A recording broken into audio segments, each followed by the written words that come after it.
going on? Realm, talk to me. What is popping? I see y'all out here. AKW, Hustle and Motivate. Six Slayer, what's going on? Stitch, what up? Wild night last night, you already know. Oh, Squirrely Dan, what's going on, brother? I see, oh, you got the Desperados on. Okay, you got the coffee cup on deck. That's what's up. Anthony Boy, my guy, what's up? Audio's good. Thank you, Hustle. Appreciate you, brother. And let me see what we got up in here, man. We got some good people up in here. Novad. You already know I gotta see what's up in Novad. What's going on? Back from the dead, my guy. Salute. No, Def Mobile. What's going on? I see you early, Def Mobile. What's going on, y'all? Chilling. Sinister. What's up? Wild Night. What's going on? Chilling. You know what I'm saying? Forsetti.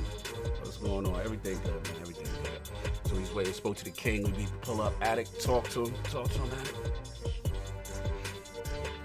Addict might be in. Oh, Addict in the bushes. he was in the chat with me. Now he in the bushes. So I don't know what's going on. Casket repair. What's going on, y'all? So we gonna chill. A lot of spicy topics today. A lot of stuff going on. Eagles fan 76. Oh man, thank you, brother. My favorite podcast has been Auto. Thank you. That means a lot to us. It means a lot, man. Are you related to Philly Eagle? There's a lot of Eagles fans we got. What's going on, man? I like Philly. We representing on it. We got a lot of Philly, and we got a lot of DMV, and a lot of like Europe and Canada. Those are like kind of our regions. Yeah, Addict, he lit. He feeling good. He put the tweet out, you know what I'm saying? Oh, he connected back right now. Just wanted to do his mic check. Citizen said you feeling good about that rocket launcher. You want to talk to him, Addict? Can you hear me? Now we can hear you. Say your little mic check, man. People. What's going on, guys? No doubt. True Kingdom, what's going on? Dirk Griggity, what's up? So yeah, we see how in a bit. King gonna roll through any minute. I was on the phone with him, so he'll push up and through, and then Saul will be coming through. You already know, so I'm gonna talk to y'all.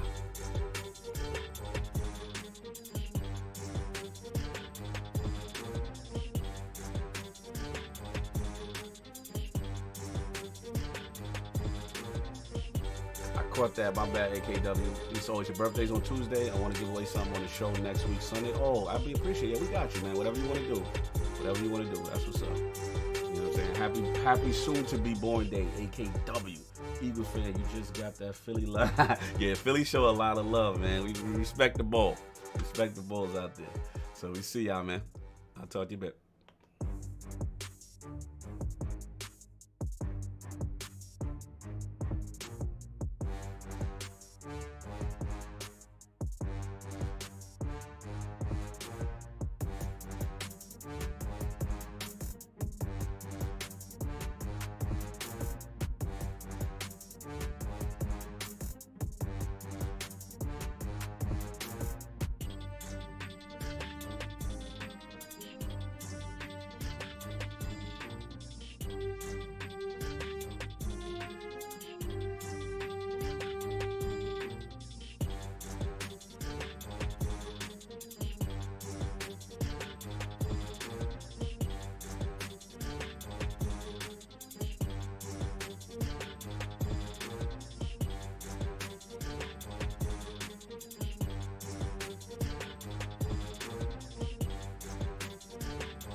Hear ye, man. Welcome to the show. If you would not mind, go ahead and find yourself a spot, get comfortable, grab a snack, do all that good stuff that we need to do, and we're about to get started.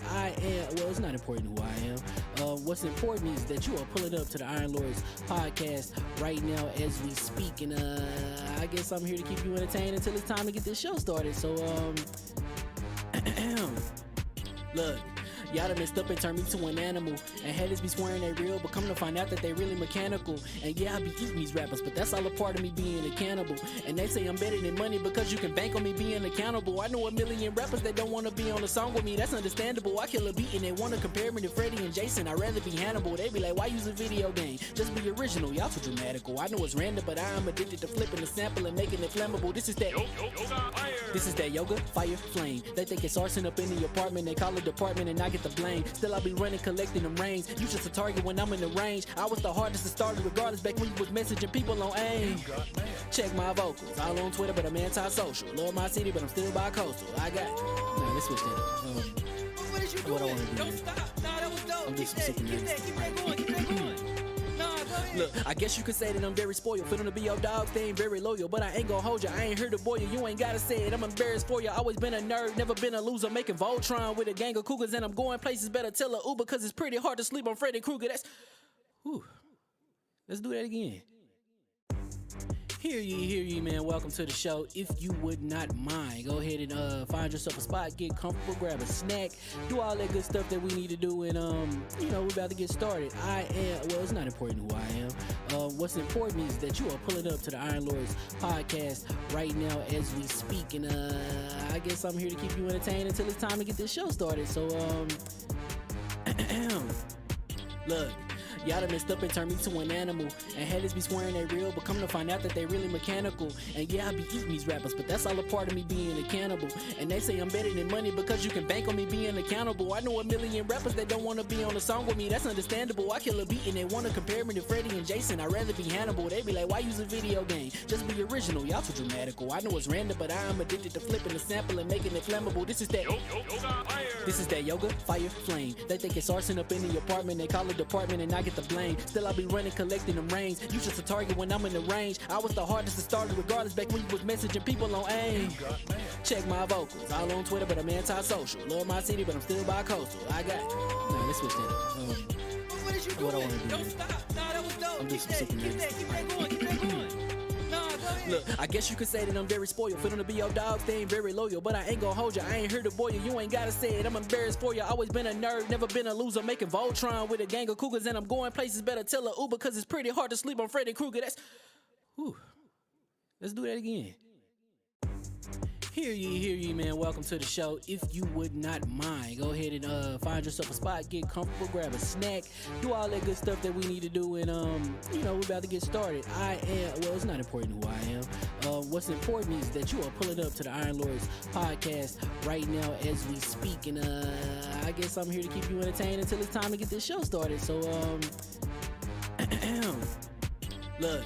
Y'all done messed up and turned me to an animal. And haters be swearing they real, but come to find out that they really mechanical. And yeah, I be eating these rappers, but that's all a part of me being a cannibal. And they say I'm better than money because you can bank on me being accountable. I know a million rappers that don't want to be on a song with me, that's understandable. I kill a beat and they want to compare me to Freddie and Jason. I'd rather be Hannibal. They be like, why use a video game? Just be original, y'all too dramatical. I know it's random, but I'm addicted to flipping the sample and making it flammable. This is that yoga, fire, flame. They think it's arson up in the apartment, they call it department and I get the blame. Still I be running, collecting them rings. You just a target when I'm in the range. I was the hardest to start regardless back when you was messaging people on AIM. Check my vocals, all on Twitter, but I'm anti-social. Love my city, but I'm still bi-coastal. I got no, let's switch that up. What is you What I doing? wanna do? Don't stop. Nah, that was dope. I'm just Keep super that going.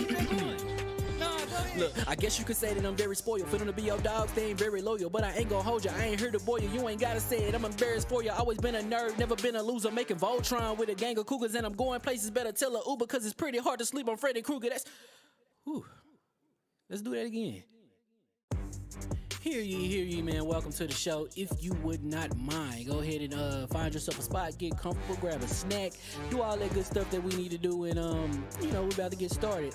It's not important who I am. What's important is that you are pulling up to the Iron Lords podcast right now as we speak, and I guess I'm here to keep you entertained until it's time to get this show started. So, look. Y'all done messed up and turned me to an animal. And haters be swearing they real, but come to find out that they really mechanical. And yeah, I be eating these rappers, but that's all a part of me being a cannibal. And they say I'm better than money because you can bank on me being accountable. I know a million rappers that don't want to be on a song with me, that's understandable. I kill a beat and they want to compare me to Freddie and Jason. I'd rather be Hannibal. They be like, why use a video game? Just be original, y'all too dramatical. I know it's random, but I am addicted to flipping the sample and making it flammable. This is that yoga, fire, flame. They think it's arson up in the apartment, they call it department and I get the blame. Still I be running, collecting them rains. You just a target when I'm in the range. I was the hardest to start regardless back when you was messaging people on AIM. Check my vocals, all on Twitter, but I'm anti-social. Love my city, but I'm still bi-coastal. I got nah, let's switch that up. What is you What I doing? wanna do Don't is- stop. Nah, that was dope. I'm Keep just that, super keep nervous. that, keep that going, keep that going. Nah, go ahead. Look, I guess you could say that I'm very spoiled. For them to be your dogs, they ain't very loyal. But I ain't gonna hold you, I ain't here to boil you. You ain't gotta say it, I'm embarrassed for you. Always been a nerd, never been a loser. Making Voltron with a gang of cougars. And I'm going places, better tell a Uber. Cause it's pretty hard to sleep on Freddy Krueger. That's, whew. Let's do that again. Hear ye.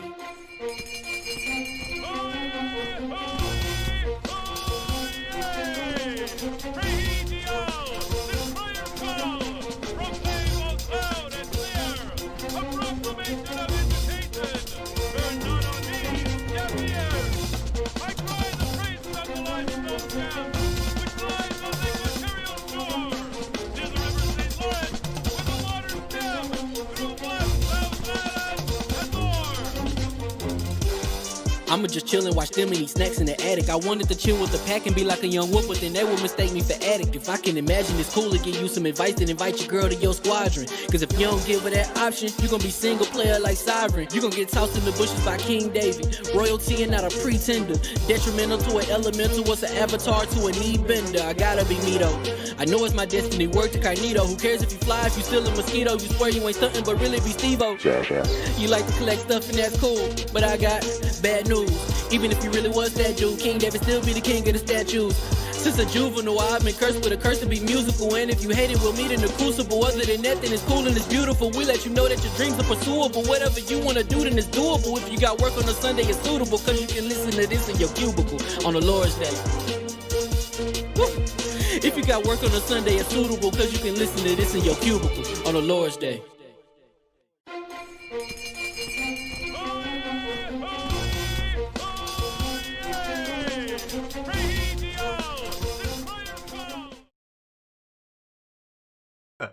Nipples in the And we are live.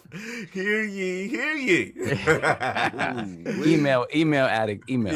Email. Welcome to the Iron Lords podcast and the lordsofgaming.net, episode number 193. It's another glorious Sunday. We're back at the round table on the Lord's Day.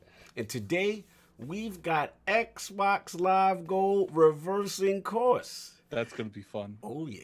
Hitman 3 performance, Resident Evil 8, and Tencent acquisitions to discuss, so we gonna get right into it. So let's introduce the four horsemen of gaming. Those original lords of the realm here at the round table. My co-host with the co-most, my brother from another mother, the difficult game conqueror, lord of his own world, and the heart of the young wolf. My man, Lord Addict, how we doing, sir? Doing pretty good. First thing I want to say Oh, here we is you're looking at the proud owner of an Eyes of Tomorrow. And I want to thank King and Cognito for carrying my whack ass when I died to the promised land.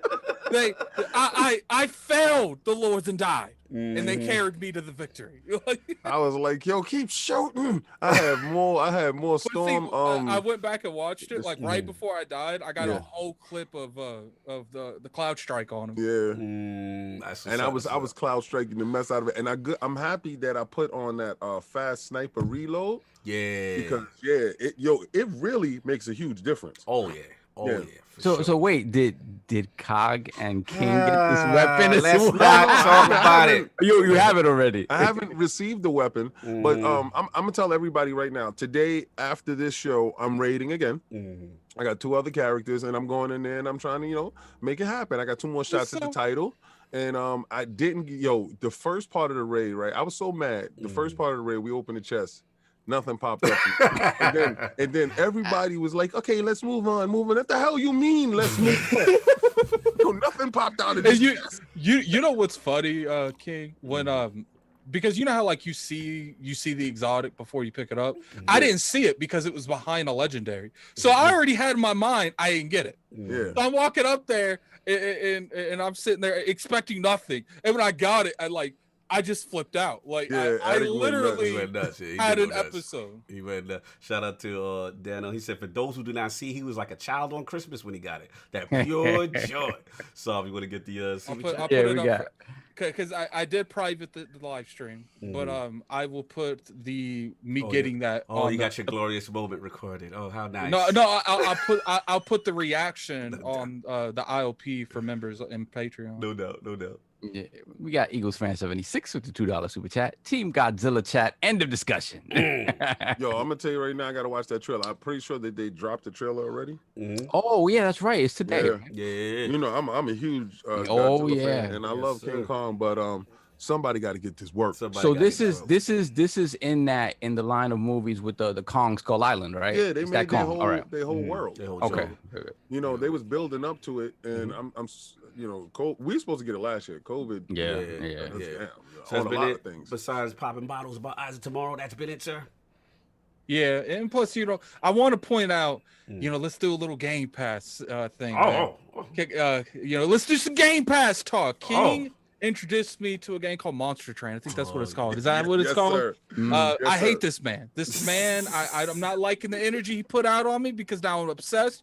I had every intention on playing Hitman 3 from beginning to end and beating the game and reviewing it. But then King shows up to the side like, it's a monster. Here's Monster Train. And I haven't played it since. I'm going to tell you, I don't know the Hitman 3 is for you though, man. Because it's slow. It's like a methodical thing. That's not your thing, bro. He been blazing though, I think, right?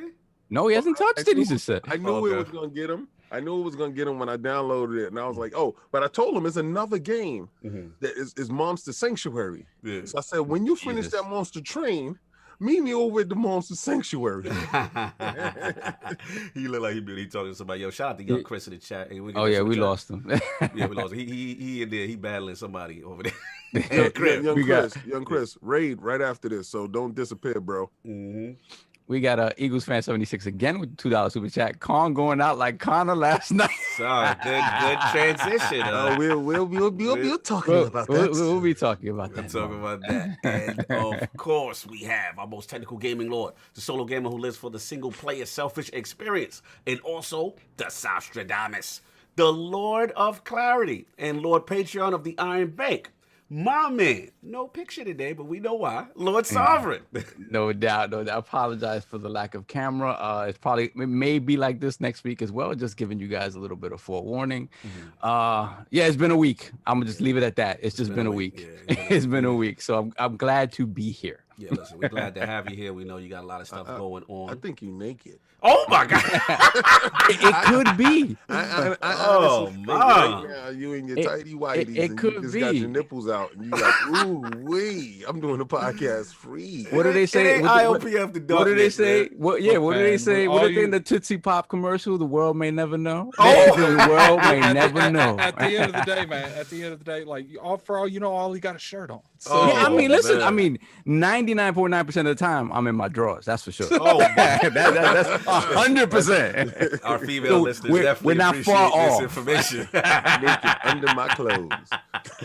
So, sir, what have you been getting a chance to play? I know you got a lot of stuff going on. Nathan, I cheated and I watched a good bit of the Resident Evil Village demo, so I didn't get a chance to actually play it on my really TV. Good.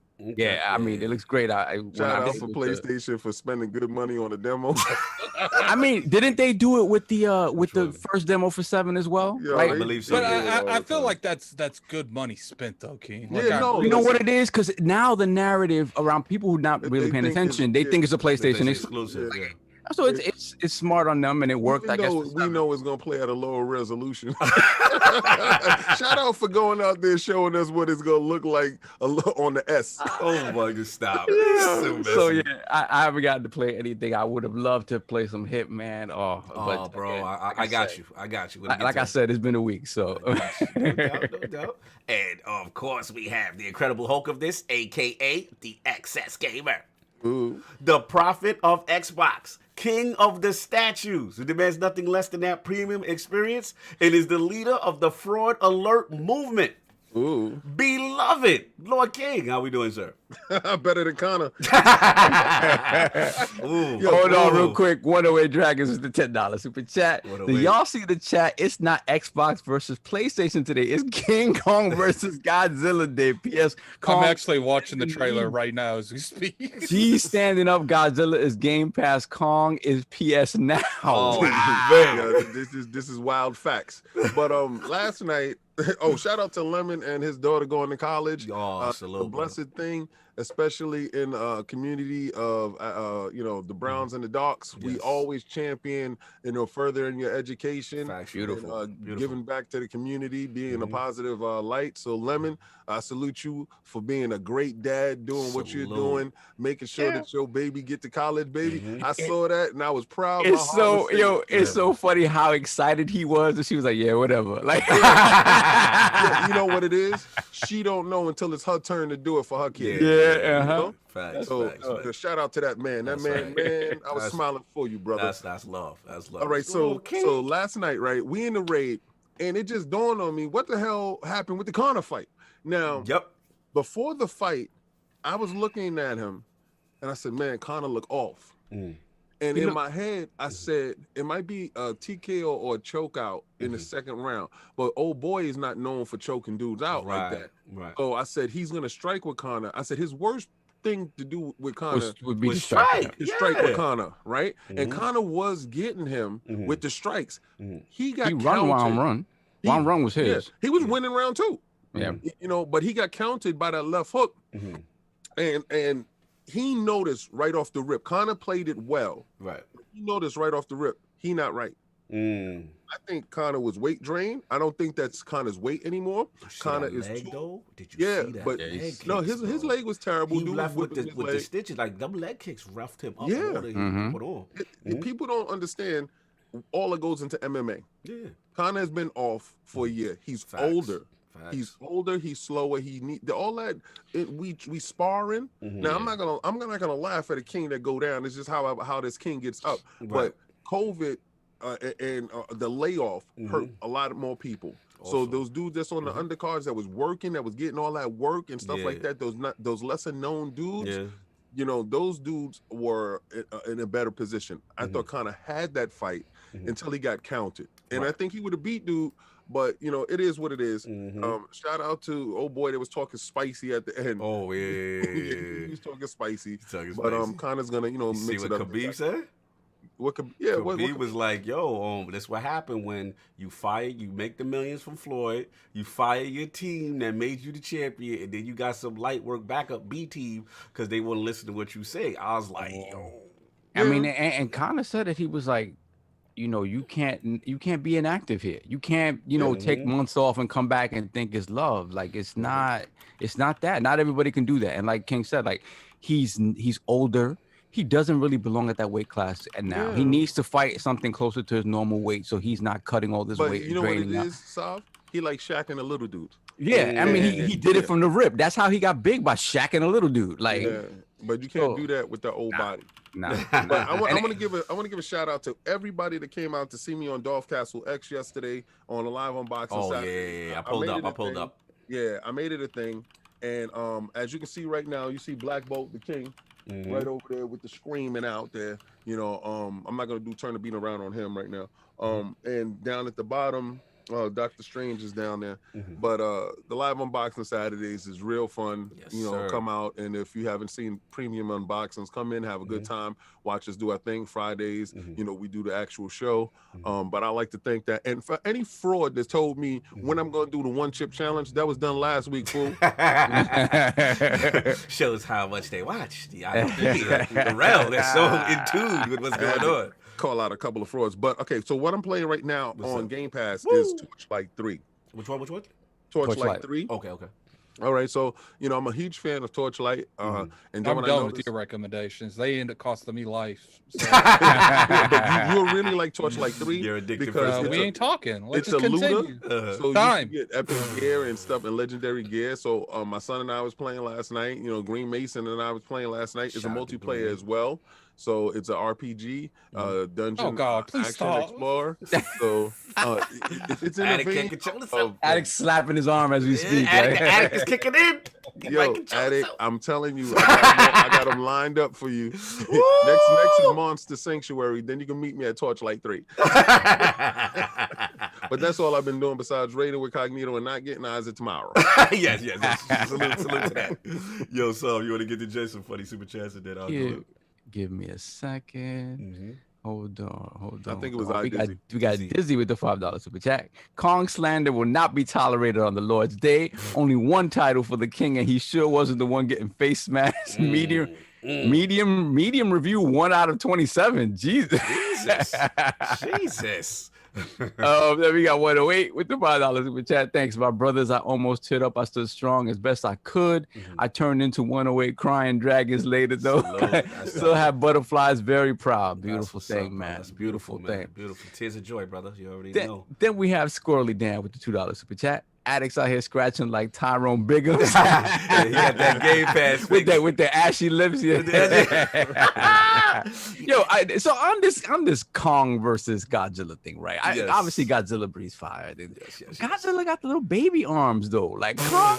I think like my that's- thing with that is like, to me, Kong would be like way more mobile than Godzilla would be. So Yeah, I don't know. I feel like logically this should go to Kong like every time, but like I mean, I don't think know. I don't know if Kong could do enough damage that's required to actually hurt Godzilla either. I want y'all to remember one thing. Mm. When King Ghidorah, in the beginning of Godzilla, the last Godzilla movie, and he ran at Godzilla, remember, King Ghidorah is over 900 tons, right?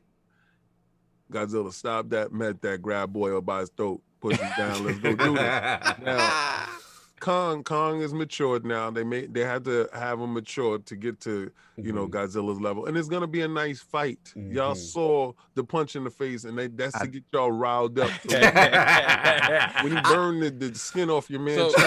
I think for posterity, like who thinks it's gonna be a draw just for posterity? Like it's gonna be a draw. Who thinks they're going to fight something bigger at the end? But they're gonna fight. They couldn't do the fake out, right? So I want to ask the chat. Put a 1 if you think Kong's gonna win, and put a 2 if you think Godzilla's gonna win. I'm curious who thinks gonna win. But yeah, salute, man. This hype has been crazy. I didn't even know what was going on. Shout out to David. Kong for 1 and 2 for LordsGaming.net got a tremendous article. He's been getting the hype train rolling. You know what I'm saying? With that, so salute, man. LordsGaming.net. Yeah, that popped up on my timeline. I thought we had it already. I was like, we got it. Yeah, I was like, man, no one thinks Kong's gonna win. Yeah, everybody on some Godzilla type. Godzilla's the king, man. We already know who swims away in the water. Man. You know what I want to see? I want to see another movie like Freddy versus Jason versus Freddy, like because I like those. Like I felt like those were amusing and they had a really good point to them. No doubt. Yeah, until Jason pulled him into the real world and had to work him over. It's nice with that dream stuff. Jason was like, "What?" Come on. Shout out to Geekhead 188 with the $2 super chat. Team King Kong, where you at? In the bushes.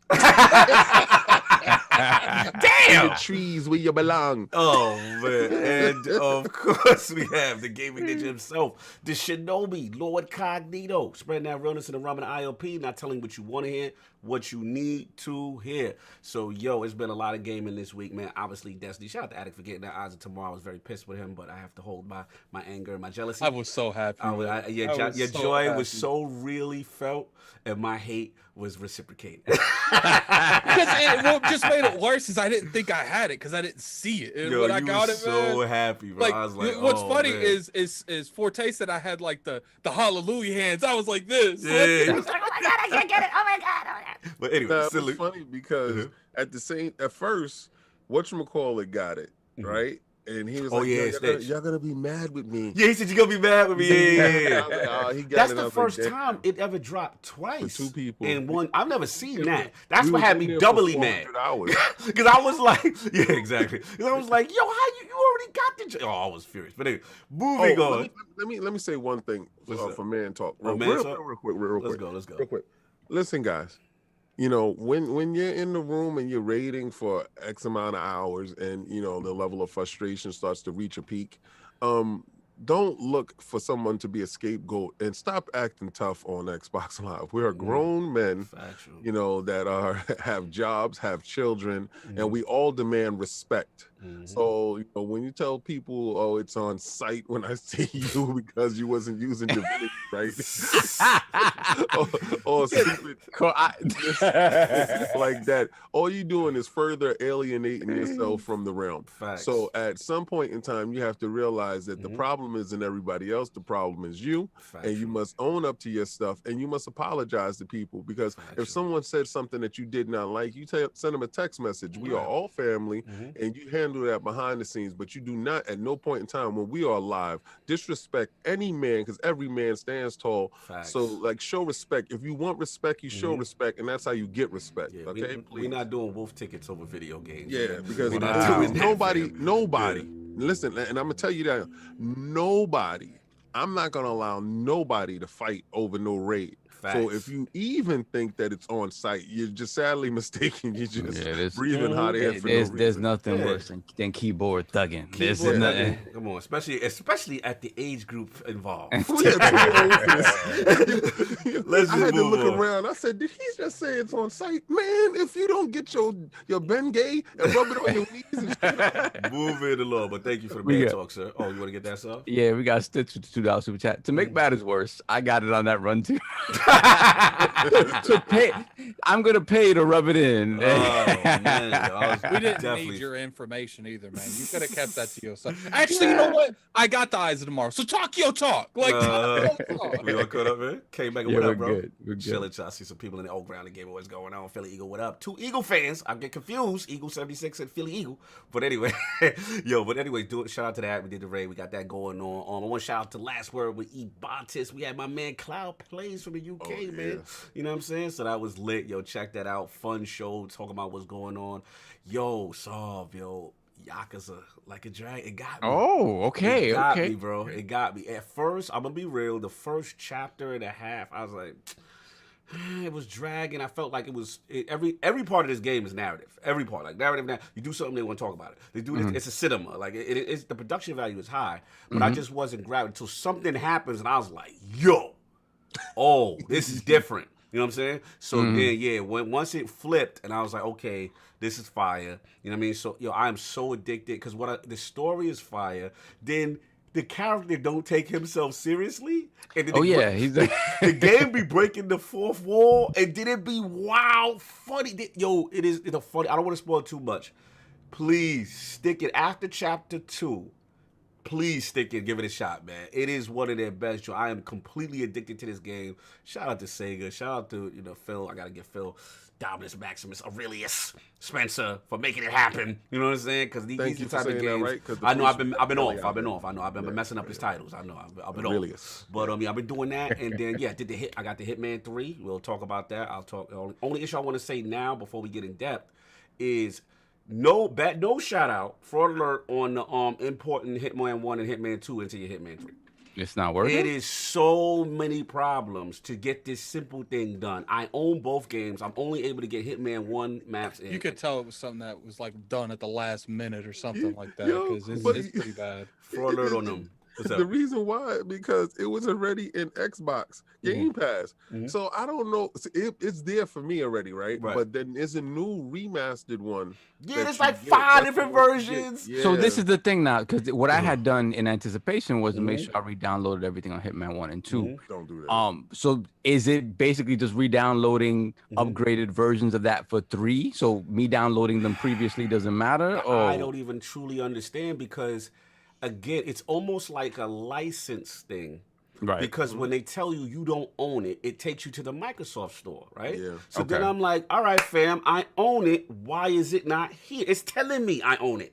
You know what I'm Right. saying? So that Hitman 1, it worked. It had the trade mat, and all those is up-res. All that is next-gen optimizations. But anyway, long story short, they just got to work that. I heard they're having kinks with. Then they have like a website. They like, yo, attach your IO account to it. So I went in, I logged into Hitman 1, I logged into Hitman 2, make sure they was attached to it, the correct account, but it still did it. So I heard, from what I heard, the website is having a lot of issues. A lot of people are having my issue from what I heard. So I'm going to give them time to work I it think out. this is the one that I think has gotten the most traction with the most people. Obviously, because I mean it's the start of the year. I think it's the most polished and best one from what I've heard. Oh, brother, we're going to get into it. I don't want to because we got the topic, but I'll talk about that later. And then, I did the Resident Evil maiden demo on PS5. Oh, you did that? You turned your PS5 on? Yeah, I Mine is ice cold. I'm afraid to even turn it on. I guess I turned my PS5 I'm on. scared. I'm surprised you turned it on because it might blow up in your face. Oh, Yeah. man, y'all messing with No, me. I already when see. my space heater gets to going. I already see what's going on. Shout out to GDO in the chat. Shout out to Philly as far as the watching the last word this week. Yeah, it was a fly episode. Thank you, man. Sorry, we'll get the super chat. Yeah, hold on. Real quick, 1 second. Yeah, what's that, man? So the narrative PlayStation has no games is over because they got a demo. Oh my god. Oh no. Let's do it. That is another conversation. Yeah, that's another conversation, Do it. sir. So we have Lucius Augustus with the $5 super chat. Phil had to come down from the top floor to yell at some people for Xbox to reverse this XboxLiveGold decision within 24 hours of the announcement. I don't know if Phil had to come down or if God had to come down and smack Phil. I don't know how that went. We gonna talk about it. We got Cedric H with the $20 super chat. In the trailer, you can see a glimpse of Mecha Godzilla. Really? Really? I didn't see that, but Wow. I'll look closely. Then we have Shane Tomlin with the £5 super chat. There will be a definitive winner that they have said, and it's Kong making Godzilla his woman or Godzilla making Kong his woman. That's my prediction. Oh, very bold prediction, sir. Very bold. Very One or bold. the other is going to win. That's One right. or the other. Uh-huh. That's it. We're caught up. All right, no doubt, no doubt. So, yeah, Christopher Hart, I don't normally read your stuff, but let me tell you this.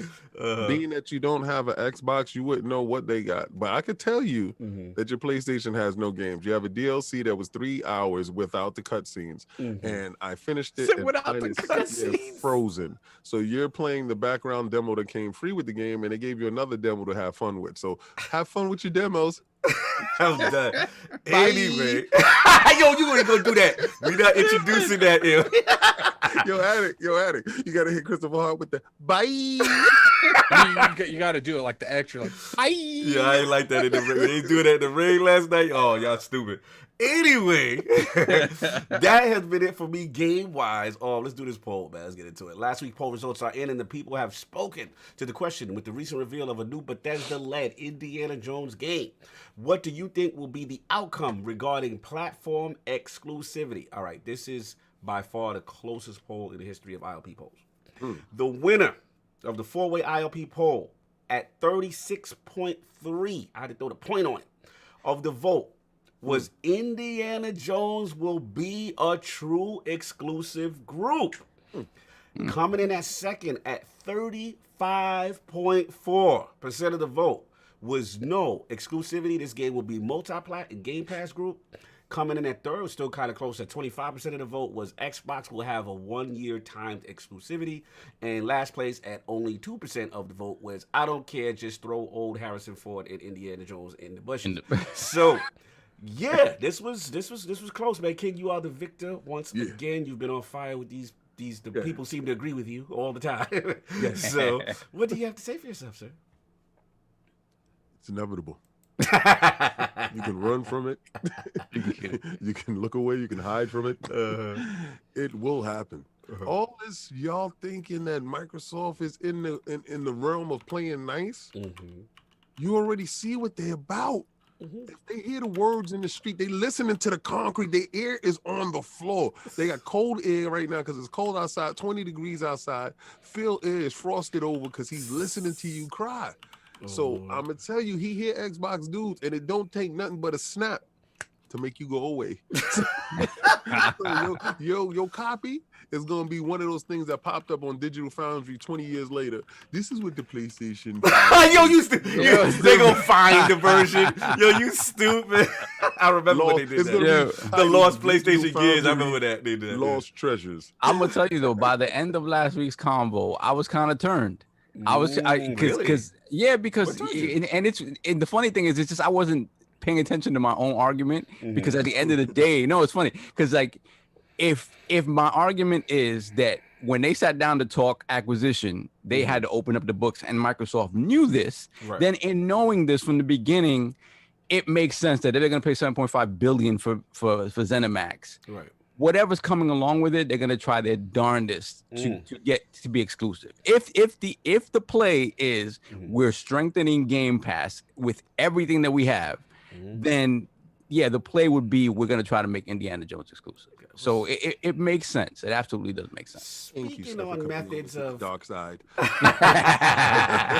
we like you over here. Loves you. We still talking about the poll from last week? Yeah, we finished it now. You need something to talk about? Oh yeah, no, I just wanted to talk about the poll. Oh yeah, no, get it. When it comes to, I honestly think that it's going to be an exclusive. I mean, who knows how it goes to it, but I just got one thing to say to PlayStation people if it is exclusive. Bye. You're stupid. You messy. Anyway, we got let's get two more super chats. We got Smitty Smith with the $5 super chat. Christopher out here like, yo, check out my demo, son. The book of X. Please listen to my demo. Then we have K Mega with the $5 super chat. Second FTW. Bro, let me shout out the legendary K Mega from GRG. Had an amazing podcast with this brother. Yo, shout out to GRG. Please subscribe to their channel, man. GRG podcast.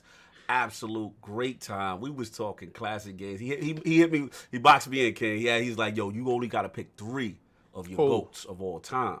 So when it came down to it, I was like, yo, all right, Shinobi number 1, the Ninja Cognito, you already know. You know what I'm saying? Number 2, Halo, get the TVs, the whole projects together. You know what I'm saying? Change the game. And then I wanted to say, King, no, I wanted to say Destiny so bad. But I was like, it's Tekken. And then we started talking. We was vibing on Arcade joint. We was vibing on the 10-man joint. You know what I'm saying? So it was super lit, man. I got to say Destiny for y'all has to be close there. No, Destiny's right there for me. Top 5. Yeah, top 5. Somebody got to box you in for top 3. But he put the gun in my head and said, you can only pick 3. The impact of Tekken was so powerful. One, from the standpoint, in my opinion, it was the first fighting game that was kind of arcade perfect when we got it on System 11. And we had extras with the cinemas, and we was like, oh my God, Namco Bandai, they're the gods. That's when PlayStation was in their bag. Right. Then they had Tekken 2 changed the game also, right? Animations, counters, all that.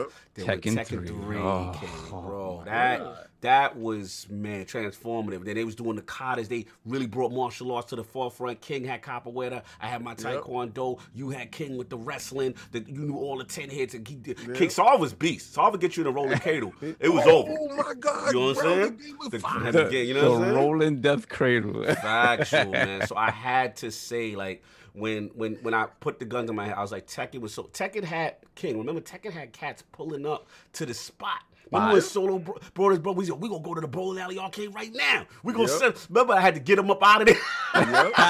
In like 5 seconds. Remember that? That was my greatest moment. The thing is this, right? Y'all would be surprised in my top 3 if I had to pick a top 3. Yeah. And my top 3 consists of the most influential games of my group. Facts. Right? It's gonna be Halo. Facts. Definitely.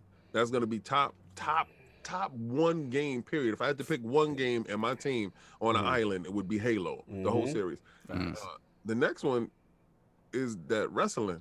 Yeah, wrestling had it. Yeah. No, yeah. it's the wrestling, and then the last one is Tekken. Yeah. It would be those 3 games because I'm gonna tell you something. I've never, because I wasn't about that wrestling until I got my man. Because I was always picking Undertaker, and I would get my, they would be. And then it turns, the worm turned. So when the worm turned, I was like, I'm all in. I see what y'all love. And then Tekken's formed individualities. Facts. When Brian came through, think about it. With Brian, I just thought about it. Solve got his namesake from Tekken. From Tekken. Yeah, shout out. It's funny. Like I was calling myself the Sovereign from like they didn't like that name because I came out and I was like, all right, we all got to find a dominant name. And I came up with that, and I'm like, all right, I'm gonna run with this. And then to see the way I played with King was very like my goal was to get you in the rolling death cradle at some way, shape, or form, get you in that, and then finish you. Yo, it's gotten so disrespectful that he rolling around with you and you see your life bar deplete, and it's just so disrespectful. And you only had key junctions to get out.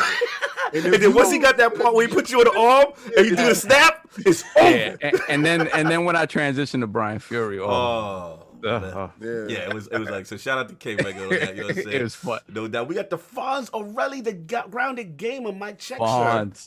Hey, what's up, man? What's good, brother? What's good, brother? Hey, when King was talking about wrestling, I thought he was going to go way back with the pro wrestling on the NES. Oh, we got all that, man. I mean, we did that. We did man, I love that. Starman. Starman! Yo, Kyle, you remember pro wrestling for the Master System with the big heads? With the big heads. Shout out to the Master System for being messy with the big heads. But I gotta give NES that one. NES had that one. So. Yeah, they definitely had that. I remember when I first saw Wrestle War for the Genesis, and I was like, oh my god, this looks so real. And then when the game came out, it was but graphically, it was the best thing we ever saw fantastic. at the time. And then the sound was like, but everybody would go to that NES though, and they'd start using that Starman and flipping off the top ropes all the time because he had the moves, Yes, sir. Fighter Hayabusa. Was the other Great Puma or something like that? Who was the one that used to scratch you? The one that used to scratch you with his... the piranha dude that... The Amazon. Was there a dude called King something? Or King Slender or something? King Slender, yes! King Slender, that was the dude that was like Hulk Hogan. Yeah. Yo, you guys remember Saturday Night Slam Master? Yes. Or we about to do a wrestling game podcast. I remember it. The Japanese name, because I bought the import, and it was called Muscle Bomber. The Body Explosion. I remember when he came to the house with it, and I was like, Body Explosion. What is this? Like, that name was extra. Disgusting. No doubt, man. Tremendous wrestling games, man. We could do a wrestling podcast all day. No, we can't. He said we could do Pokemon. Bye. But anyway, let me get this super chat real quick. We got Shroom Kingdom with the $5 super chat. I think Microsoft heard one of King's rants on why he pays for /Trust Live over PSN, and they tried it. They definitely was going with my game plan. Somebody read my book.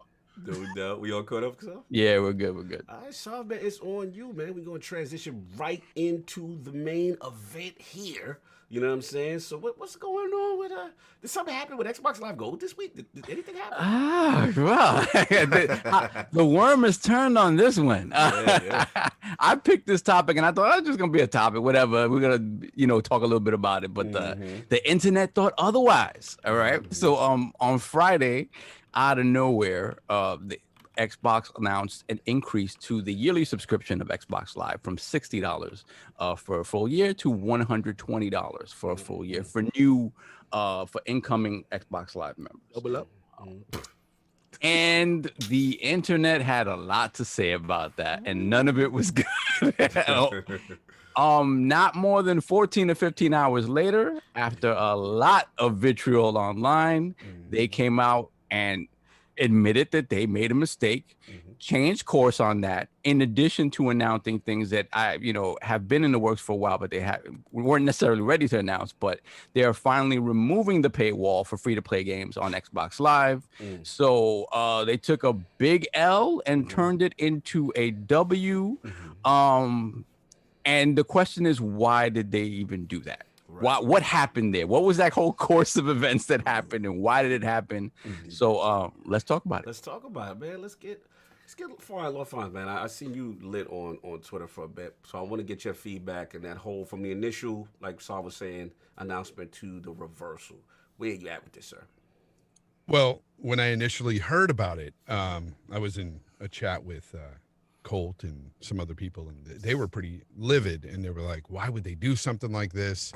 And I immediately got upset, and this doesn't necessarily affect me personally. And it doesn't affect a lot of people out there that are already on gold, and they have that rollover every year. They keep getting paid, they pay for it automatically. Right. It's grandfathered in. Yeah. But I can't help it. And people may say that, I'm white knighting here and there or whatever. But I always speak up for the consumer in situations like this, because I am a consumer, and I wouldn't want to be done wrong if I am new to a certain product.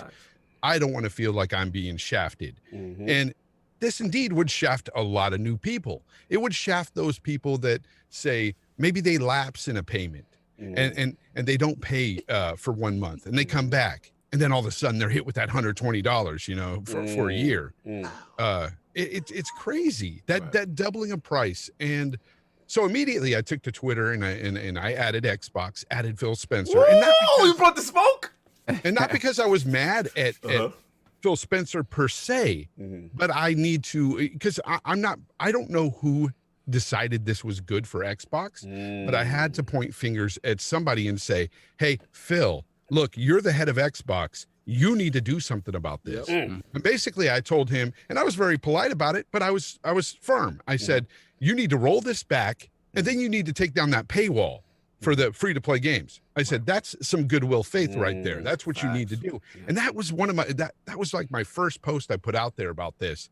And it's just funny that they added that paywall thing in after, but I just knew that was one of the ways that they could save some face, so to speak. But seriously, with this situation being the way it is and the way it was carried out, it makes me wonder who called this. Facts. Why did they call this? Facts. And especially within, the time period we're in, this pandemic, this whole situation where a lot of people are still waiting on unemployment checks. It's just crazy to me. No video games if they worrying about how to eat. Oh, here we go.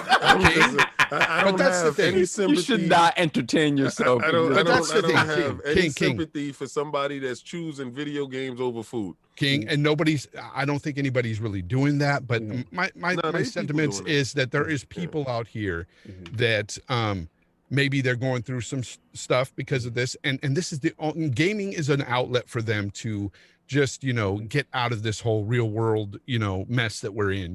They can go into some other world and virtually and we have a their mind off this stuff. We have a console for them that don't charge you to be online. King, you can't give me a Don metric. You can't give me that Don metric because I hate when people say, "Oh, if you can't afford it, get out." When they up the price on things, because we know what these people are making. We see the financial reports, and I'm not having it. How do you stay rich? This question is, how do you stay rich? Right? You don't give your money away. You hoard your money and you add more money to the money. So, we looking at and that's how you stay. And that's how you stay. I'll just say an expletive because I'm not going to say the word. But that's how you stay an a-hole, pretty much. And this is true. And Microsoft has been building a foundation lately on goodwill. They've been building up this reputation. Hey, being nice. You know what? Where has being nice really got them? It's got some media attention saying, "Hey, Microsoft is doing some good here and there."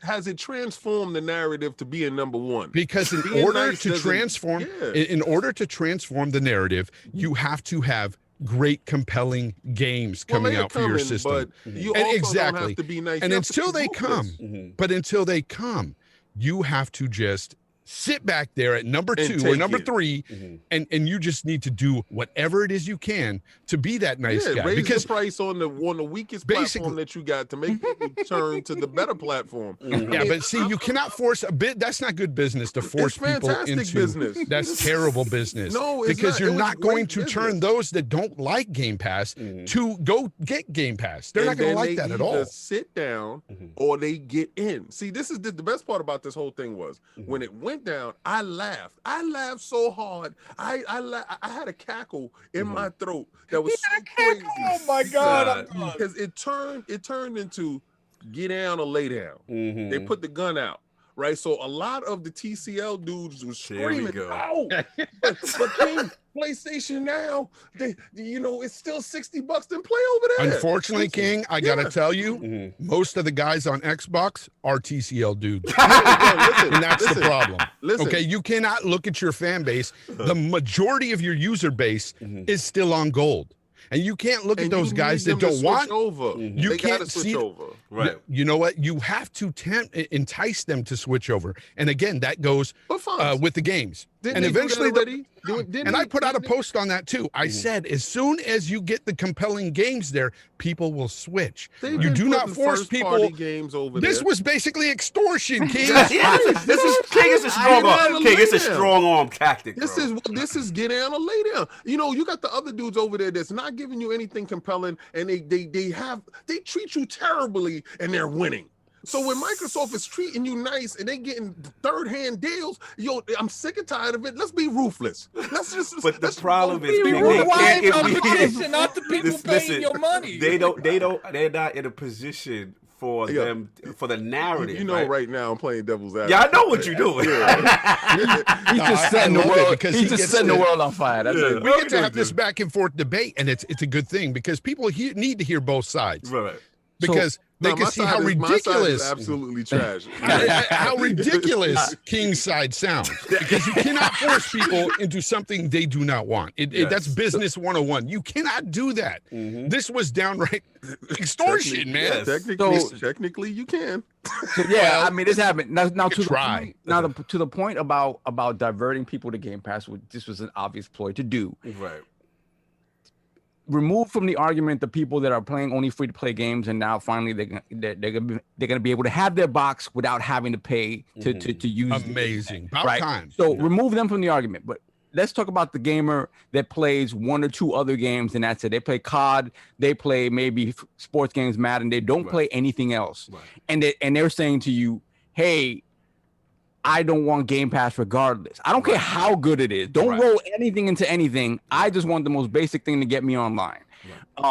What about that argument? See, that's the argument that's another number that we 100%. don't necessarily know what it is, but I think it's pretty high. It's high because a lot of people out there are either getting an Xbox or a PlayStation just to play COD or Fortnite or free to play game, or if they do play COD, they only want gold. They don't want. They have no need for Game Pass. A lot of gamers out there, to be honest, a lot of gamers might buy 2 or 3 games a year, and that's it. Fonz, check this out. What if this was the grand scheme?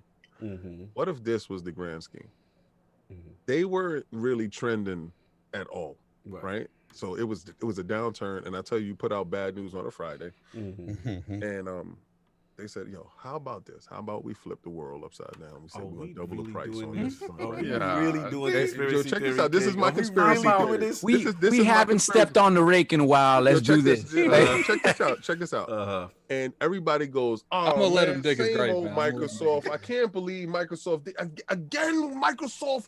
Oh my God!" And people is putting out videos. Shout out to all the people that put out videos ranting and raving. I was laughing the whole way through. I watched everybody's video. It was so much fun. Yeah, I can't believe Microsoft did this. They doubled up. And then boom, we switched it, and then we removed the paywall. What if this was a whole play to tell y'all? Oh my God. Free to play. That's some conspiracy. Business does not work like that. And you know what I like about this part? It doesn't matter what you think about it. Yeah. What happened is they didn't change the price. And free to play is free to play. and they walk away smelling like roses. They fought it. No, I disagree, This King, seems because like I think hell in this black eye is still upon. I think that there's still remnants of that black eye Nah, there. that's just PlayStation Yeah. who thought they had a I win. think and I it think smelled that like no, because and they stopped. here's the thing, because you have to be suspicious all the time of these companies, and this thing, it's like, okay, now I know there's somebody within the brand who wanted this to happen. And who is this guy? And how does he have this much pull to try to do this in the first place? What if it was the whole team? You got to keep one eye open. Is what I'm saying. Nah, man. That's the thing, though. And I don't think it was the whole team, because I heard things. But I'm not going to say what, but I heard things, and some people are really pissed. Yeah. So at the end of the day, though, I think regardless of whose fault it is, how this happened, like all roads lead to Phil. Uh-oh. They do. They ain't gonna like this talk you talking about. They absolutely do, though. He's the head in charge, and he's also. And if you want to blame him, you also got to tell you when he did the spin out move and he told his receiver go long and he threw that Hail Mary to the end zone and with the dance, give him the praise too for saying no. No. But that he's gotten that. The question here is this: where do you sit in a board right now in the boardroom? Where do you whiteboard this? And it's a good idea. Exactly. And it's a good idea to co-sign to do it this way. Right? Everybody's in agreement that the path is Game Pass. How do we filter people to Game Pass? Force them into the box. Exactly. But even then, dude, even when you take cattle to slaughter, right? You do it in a humane way. You do it so they don't know it's happening. Oh my God, that's not true. Have you ever seen the video? They know what's gonna go down. Yeah, they don't know. They're walking down that little tunnel. Then they get the bolt. Boom, it's over. That's it. Like, I tell you this. They showed us the gun that they were gonna shoot us with. Listen, you guys better get your ducks in a row. All right, because this is just a foreshadowing for what is truly to come. I mean, okay, so I joked around with Fonz on it, giving you the side of the corporate dude that was the snake who doesn't care. Doesn't care about your wallet. I don't care about your COVID, right? So that dude didn't care. I'm gonna honestly say this, right? And just to everybody that's on this panel that pretty much feel the same way, that it was really like a scullany and villainy. Be afraid. Right. Because get your ducks in a row, right? And start looking at it, because it didn't affect anybody that's on here who has Game Pass Ultimate or who has Xbox Live, and we're Godfather didn't, because our credit cards will keep it going. And shout out to Rand for allowing me to know that part, right? Because I thought it just switched and then everybody was affected by it. You guys got to be fearful that these guys want more. From you. It's coming. Exactly. It's coming. It's coming. Yeah. Game Pass 20 to 25 at some point. It's coming. But they should just remove live all, and they're trying to figure out how to do live it. Well, this is the thing, right? To me, even if you increase the price of Game Pass $5 more, whatever the case may be, and just even if you are charging me for live in that breakdown of money that goes into Game Pass Ultimate, if you are charging me for live, like you said, eliminate it so I'm not even talking about it. In my mind, you've eliminated live, even if you're still charging me for it. Let me jump into something, because it's really touching. I was gonna save it for when I go, but it's really touching about what y'all talking about right now. Shout out to Z Huge. He had a great thread on this, and basically what he said, here's the problem. He said, as far as the whole thing, he said Xbox knows they have two issues right now. It's a lack of scale, not just on console, but beyond console. And he said, number two, not everyone, millions of people have not converted from Gold to Game Pass Ultimate. He said the company has been exploring multiple ways to solve the issue. Removing Gold doesn't guarantee those users sign up to Game Pass. Making Gold part of a lower Game Pass tier de-incentivizes them to upgrade to Game Pass Ultimate. He said, so what was the solution? He said, initially, he said, well, somebody in the bottom said double the cost of Xbox Live over a 12-month period. Why? The assumption that most users will see the value in upgrading to a Game Pass Ultimate sub, thus getting more. Even if some do not shift, the assumption is they stay at Gold at the higher cost, which increases their sub revenue anyway. He said, so basically, he said the simple fact is everything Microsoft has done recently resolves around trying to get as many people to sign up to Game Pass as they can. The company needs as many core console players possible on the service with it gears to acquire new users long-term, cloud, all that other stuff. Final point. The reversal shows that Xbox is indeed responsive to criticism of how achieving its goals. It does not want to have a repeat of the Xbox One launch debacle. But it should be noted that Xbox, like this is what King is saying, and this is what Soft said, Xbox will continue to find a solution to increase the revenue per user on console. 100%. That's 100%. Of course. And but this is the problem, right? You have to try to, and I'm not saying it's easy. You have to try to figure out a way to do it where nobody feels slighted, and that's not an easy thing to do, right? Well, how about this, Sav?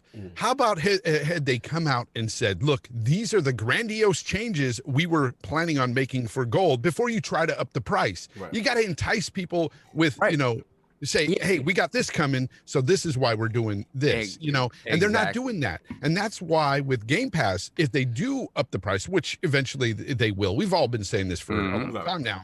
But when they do, we understand it's because they have bigger and better games that are being implemented. It makes sense, right? Absolutely. But for gold, those games are trash. Let's be honest. They're trash. And you're not going to get anything better in gold. It's just not going to happen because everything is going to Game Pass. It's worth a damn, you know. Let me get Addict on this because I'm dying. Me and Addict talked briefly, and I'm dying to get Addict on it. Addict, man, with the whole thing when it went down, you put the video out. You know what I'm saying? After when they reversed, but give me your whole mindset from the beginning when it went down to where it's at now. What? So let me get a play-by-play. All right. So Let's go. I woke up and I was, you know, probably up for about like 45 minutes. It's a good day. Then I get on Twitter and I see that. And I'm just like, one of the things I don't understand is like the amount that was raised. Like, it wasn't like 10%, 20%. Like, let's say something right now. Two time. They didn't technically raise the price. They stopped giving you discounts on gaining multiple months at once. Factual. But the problem is people have been used to that. 10, 15 years, you buy a whole year up front, you get 50% off. Factual.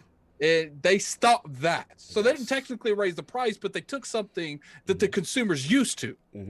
I know a lot of people, I know more people that pay the $10 a month and actually buy them all the whole year up front for $60. Right. Yeah. So, you know, do I think that this was an issue? Yes. I think that, but do I think this is something that would like destroy their bottom line? Not really. I'm glad that they changed it because at the end of the day, I don't care about their money. I care about me as a consumer, and raising that made me feel like they'll try something else. It's like, 'cause that's a huge thing. It's like, you know, because us coming together, and first off, I want to give a shout out to everyone that, because like we couldn't have done that in any individual. We might joke about the PlayStation fanboys, the Xbox fanboys, the PC fanboys, regardless what your motive was to attack this narrative. I'm glad you did, regardless, because gamers came out, bro, unified. Because you doing this could have potentially delayed Game Pass going up a year. Like, can we just point out to all the frauds that tried to defend this and argue with me on Twitter on this? Yeah, you're welcome. You know, and I like to say this. I want all you PlayStation dudes to look at this and see that y'all should fight for those DLCs that they're giving you. Like your voice shall be heard. They should need what complete games continue with these slimy practices. Microsoft understands that it was slimy and they washed their hands of it. And it said, "Not today, Satan. And not today."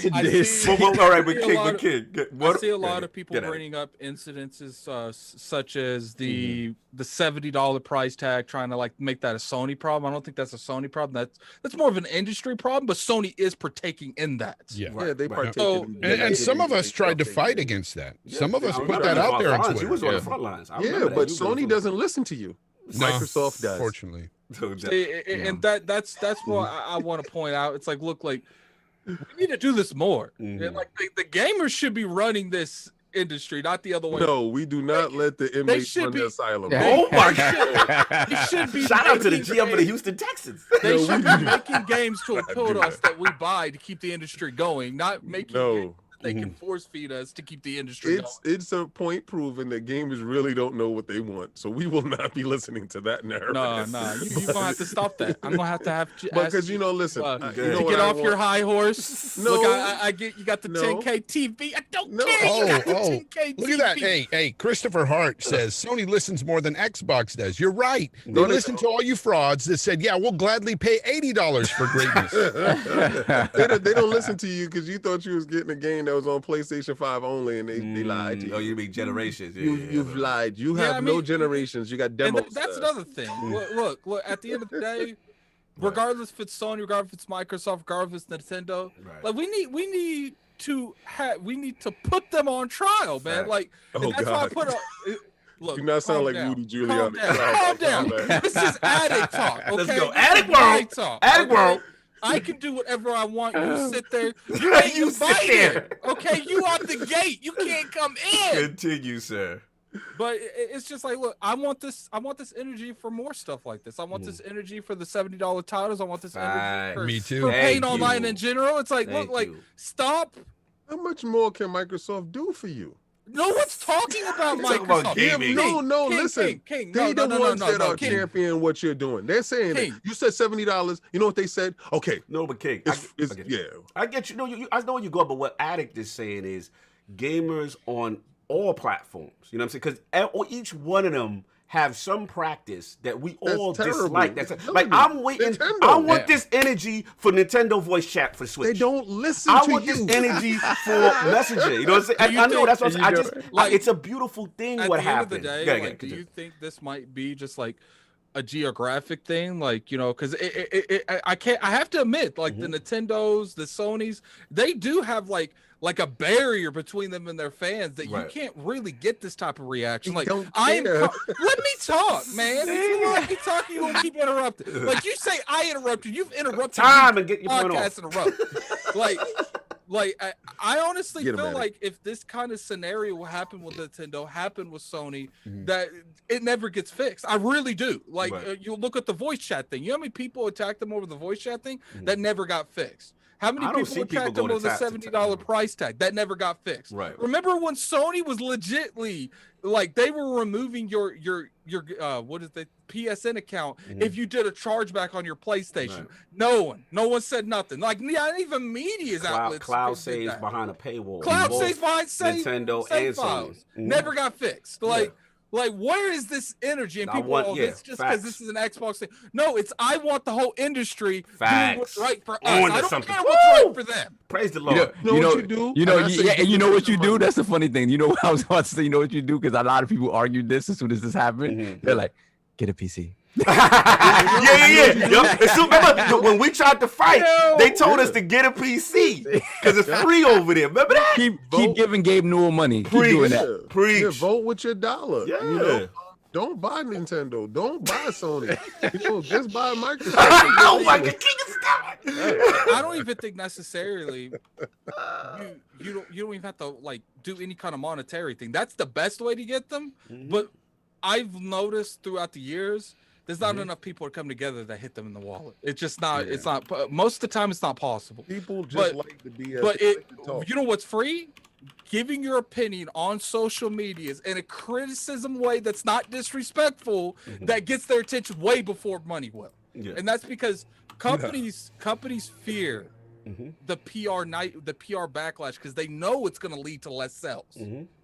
And that's why the voice on the social media is going to get their attention before half of the people decide to stand up. You know how many people, again, interrupting me. And listen, you're not going to get free reign to talk. So we all going to get into this. We all can mix it up. You can jump in on my stuff all the time.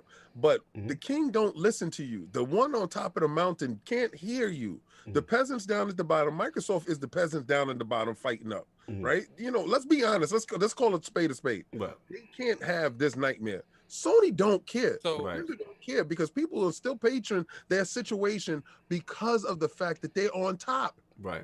So let me ask you a question then. Let me ask you a question. You said the king. You said they don't listen to you. No. Well, when people backlash over the Spider-Man thing with the cross saves, what happened, King?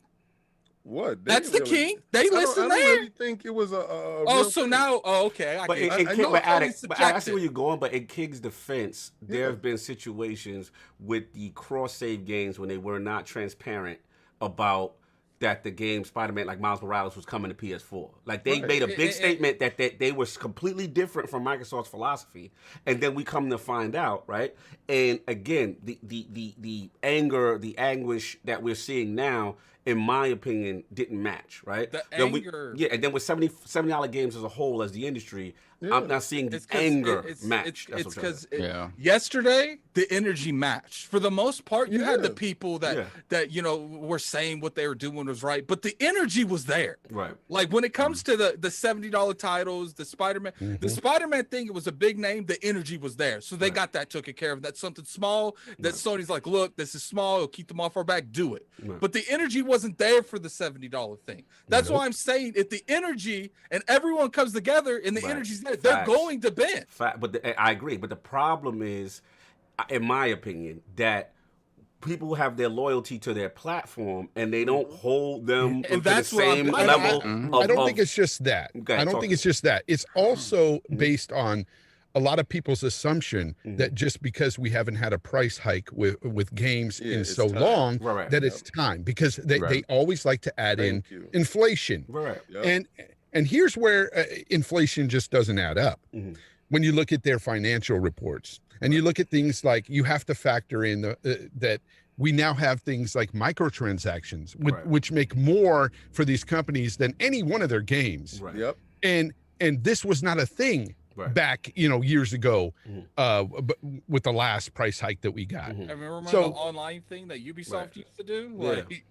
No, I get what you're doing. I'm with you on the $70 part. I'm gonna be honest. I'm still mad that no one fought with me for the Nintendo voice chat and the messaging. That's where I'm at. And they just said that's Nintendo being Nintendo. Right, and that's thank you. You see what they said? That's they beat to their own drum. They make quality first party games. That's just how they do. They're so wacky. They're so wacky. It's so wacky. That statement. Make no mistake though. And then to make it worse, they had the feature on the Wii U and regressed. That's why, and no one's going crazy. I've even done it myself, King. That is the issue. That statement that you said, that's just the Nintendo being Nintendo. If the Nintendo fans came together and bitched about it, they don't come along together. with everyone else, all gamers should come together, not just Nintendo fans. No. See, the thing is a lot of Nintendo guys say that's okay. And that's why I'm saying, because we're not getting the energy from their core with everyone else, it's not getting fixed. The reason why they say it's okay, and the reason why they say that it's Nintendo being Nintendo, because they know they're not changing them. Right. That's the whole thing. Right. So instead of attacking the argument and fighting the argument and pushing the argument, your voice is not being heard. And that's a sad part right there, where you got to accept it. Right, and this shines a huge light on the industry as a whole. This whole thing, we did come together. We did shout and yell, you doubling up. That is the difference that we had from this scenario that we had from last scenarios. Is when it comes to something, usually the core never holds them accountable, and that's what always hurts them. But when this price rise on gold, the majority Xbox people had their pitchforks. They weren't having it. Listen, it was another time when Sony reverse streamed. That, remember when they did the DRM? Remember that? And on the PlayStation 4 when it came out, and you had that hour-long or wait before their press conference, and then they removed their DRM. Re-rise. Listen, our voices will be heard if they fear the bottom line. Right. Microsoft feared the bottom line so much that hell no, we got to take this out. And what's the thing that they be calling for the most? The free-to-play games. Let them have that, because we don't really eat off that anyway. Let them have that. I talked to Cognito. I was like, when they were in those meetings, they're like, "Yo, man, we messed up. Like, we got to do something else. Like, we can't just come out and be like, yo, we ain't doing that. You know, we understand we messed up. They're like, we can't just come out there with that statement. We got to have something on top of it that makes it better." And this is the thing. I think they're the only ones that had to do this. Like, if we ascribe the same scenario to Sony. I don't think the They don't reverse do is it. the same way. That's what I'm saying. And, know what it it's is. because of that lack of fear. The bottom line, I think with Microsoft, they But also Microsoft to is King's- walking on eggshells. Like True, they have to. But to King's point, when you are the king and you are the market leader, sometimes you're less receptive to listen to the Yeah. president Okay, because you're and I want to excited. piggyback off 100%. that. I want to piggyback off that being I the don't market agree with leader. that. Yeah, I don't Because agree with that. here's the thing, if people would have stood up against the $70 games back when who was it that started doing that? Activision. And, You've got 2K, yeah. yeah, and then Sony did it. When Sony did it, being the market leader of the console space, Right. and basically the gaming freaking console gods of this generation. When they did it, and nobody really put up a stink about it except for a select few of us. Right. It was easily to take that over and just run with it. Right. And now it's set a precedence that it's inevitable. Other companies, even Xbox, eventually will go to that price point. Yeah. It's going to happen. And I even asked, you guys remember when Aaron Greenberg was on RDX? Yeah, I remember you were. Yeah, I jammed him up because he said, I was proud of you. He said the words. I think he was dancing around that question. Oh no, he was, and I wasn't having it. I respect the guy, but at the same time, I know his job. I know what he's trying to do. He's to sell Xboxes and Game Pass, and I'm not about that life. I'm a consumer, so I'm going to ask the hard questions. And as soon as I asked that question about, hey, are you guys going to go to $70 games? He was dancing around it and stuff, and he said the words, I just don't want to hear from people. Well, what does it matter when they're all in Game Pass? Yeah, to me, that's the problem, because to me Well, that that's the said shift. that we're eventually going to That's get the shift. $70 titles. But Exactly. you have Game Pass to Exactly. And I but the thing understand is, a like, lot of people do not want Game Pass. A lot of people buy 1 or 2 games a year, and they don't want to pay $70 for them. And I think that's the biggest issue that we have is I do feel like Microsoft does like to use Game Pass as a scapegoat for a lot of different scenarios, and it's a great value. But And that's a one lot of of people, there are a lot of people that don't have access to that kind of internet connection you need to even use Game Pass to the way you'd have to. Yeah, to download games. So, if everything goes up to 70, I can't. There's not a whole lot we can do at this point because half the industry's doing it now. Right. So, but it's just like There ain't no rollback. Yeah. There ain't no So I'll rollback, get the and I mean, super chats, and then I'll jump in after you. Yeah, we got all. We got the mad super super chats. chats. we got a bunch. Hold We on a got second. I got them. Nukem. Yeah, we got a ton of super chats. The last one, okay. So we got Noof Nukem with the $5 super chat. Oh no, wait. We have Way before back, that. bro, We have way, Noof. We have Xbox gotta get Gamers. these We have super chats. Billy Eagle. Hold on, we got Hustle and Motivate. Mm-hmm.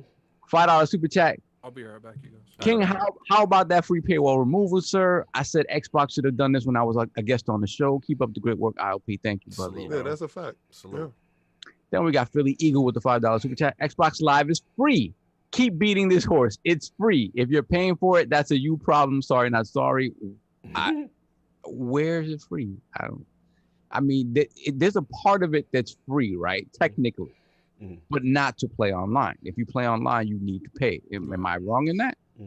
There's no Xbox Live Silver anymore, is there? No, that's I think over. Silver's done. Yeah. Okay. All right. So we have Smitty Smith with the $5 super chat. At least the Xbox gamers spoke up, but the fake 5-star generals in PlayStation land just sit there like Abby and just take it. Got him. ILP Book Effects. Book effects. Then we have so much scripture being written. So much scripture. And we have Noof Nukem with the $5 super chat. Noof. I'm pissed and still a bit pissed. Microsoft may have removed the dong. Oh wow, my bum, but didn't put away the Vaseline. Jesus, Noof. My Yeah, goodness. Noof, you know what that means, right? They'll be back. Yo, that felt prison vibes. E4. Yeah, man. I'll be back, Noof. Noof. I can't. No, probably not. Time. In Spanish, they call that te lo dieron frío. That's right, Noof. Keep me warm. I'll be back. Done. Dan the Bear Cunningham with the $5 super chat.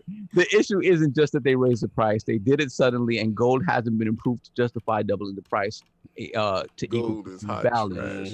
Now the thing is, gold. This is something they didn't just plan. This is something they said. Oh, let's raise the price. They've been working on this for a minute. So But again, yes, they didn't tell you where the value would be. Right. You caught up, sir?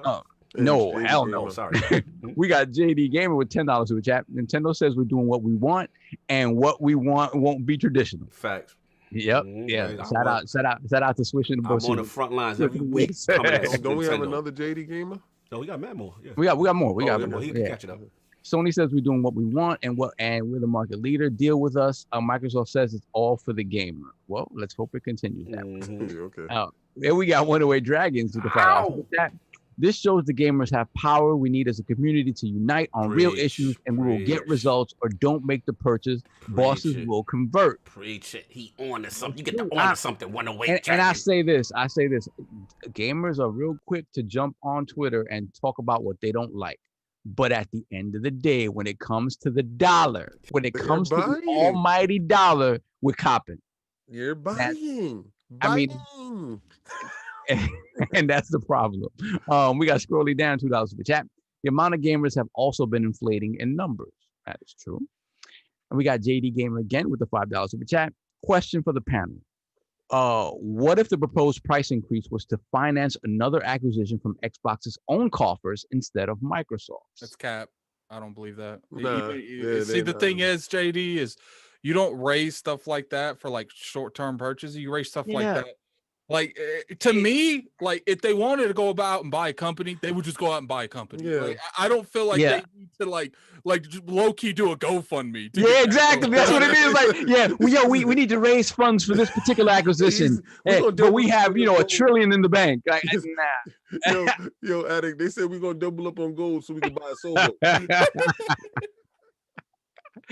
Oh man, this show. Let me see. Hold on, I jumped. I'm sorry. No Dragons. We got 108 again? Now, if Sorry. they came out, let me say something real quick. Now, if they came out, JD, and said something like, we want to fund more games with gold, or something something besides just raising it. I think they would have got a little bit less backlash. Yeah. but it still would have been horrible. You got to explain what you're doing, right? You got to. You can't. Well, it's like I said, they didn't technically double, but you can't take away the stuff that people use to buy your services and then have no reason why you did it, and don't have any reason that makes more value to the service of why you did it. Addict, isn't that the whole standard? Like, like when you go to the gym, you buy a gym membership. You can pay monthly, but if you pay the whole year, you get like at least $100 or $200 off, right? Yeah, And that's the incentive to pay for the year. Yeah, the They took incentive away is the damn incentive. the Like- incentive is, it's like, look, like we want your Your commitment for the whole year. Oh, thanks. So King. we're what's wrong? No, he's. I didn't Cog realize I was muted. talking in his Yeah. His mic was like, oh. Nah, because the cops came by. I had to shut Oh, it down. okay.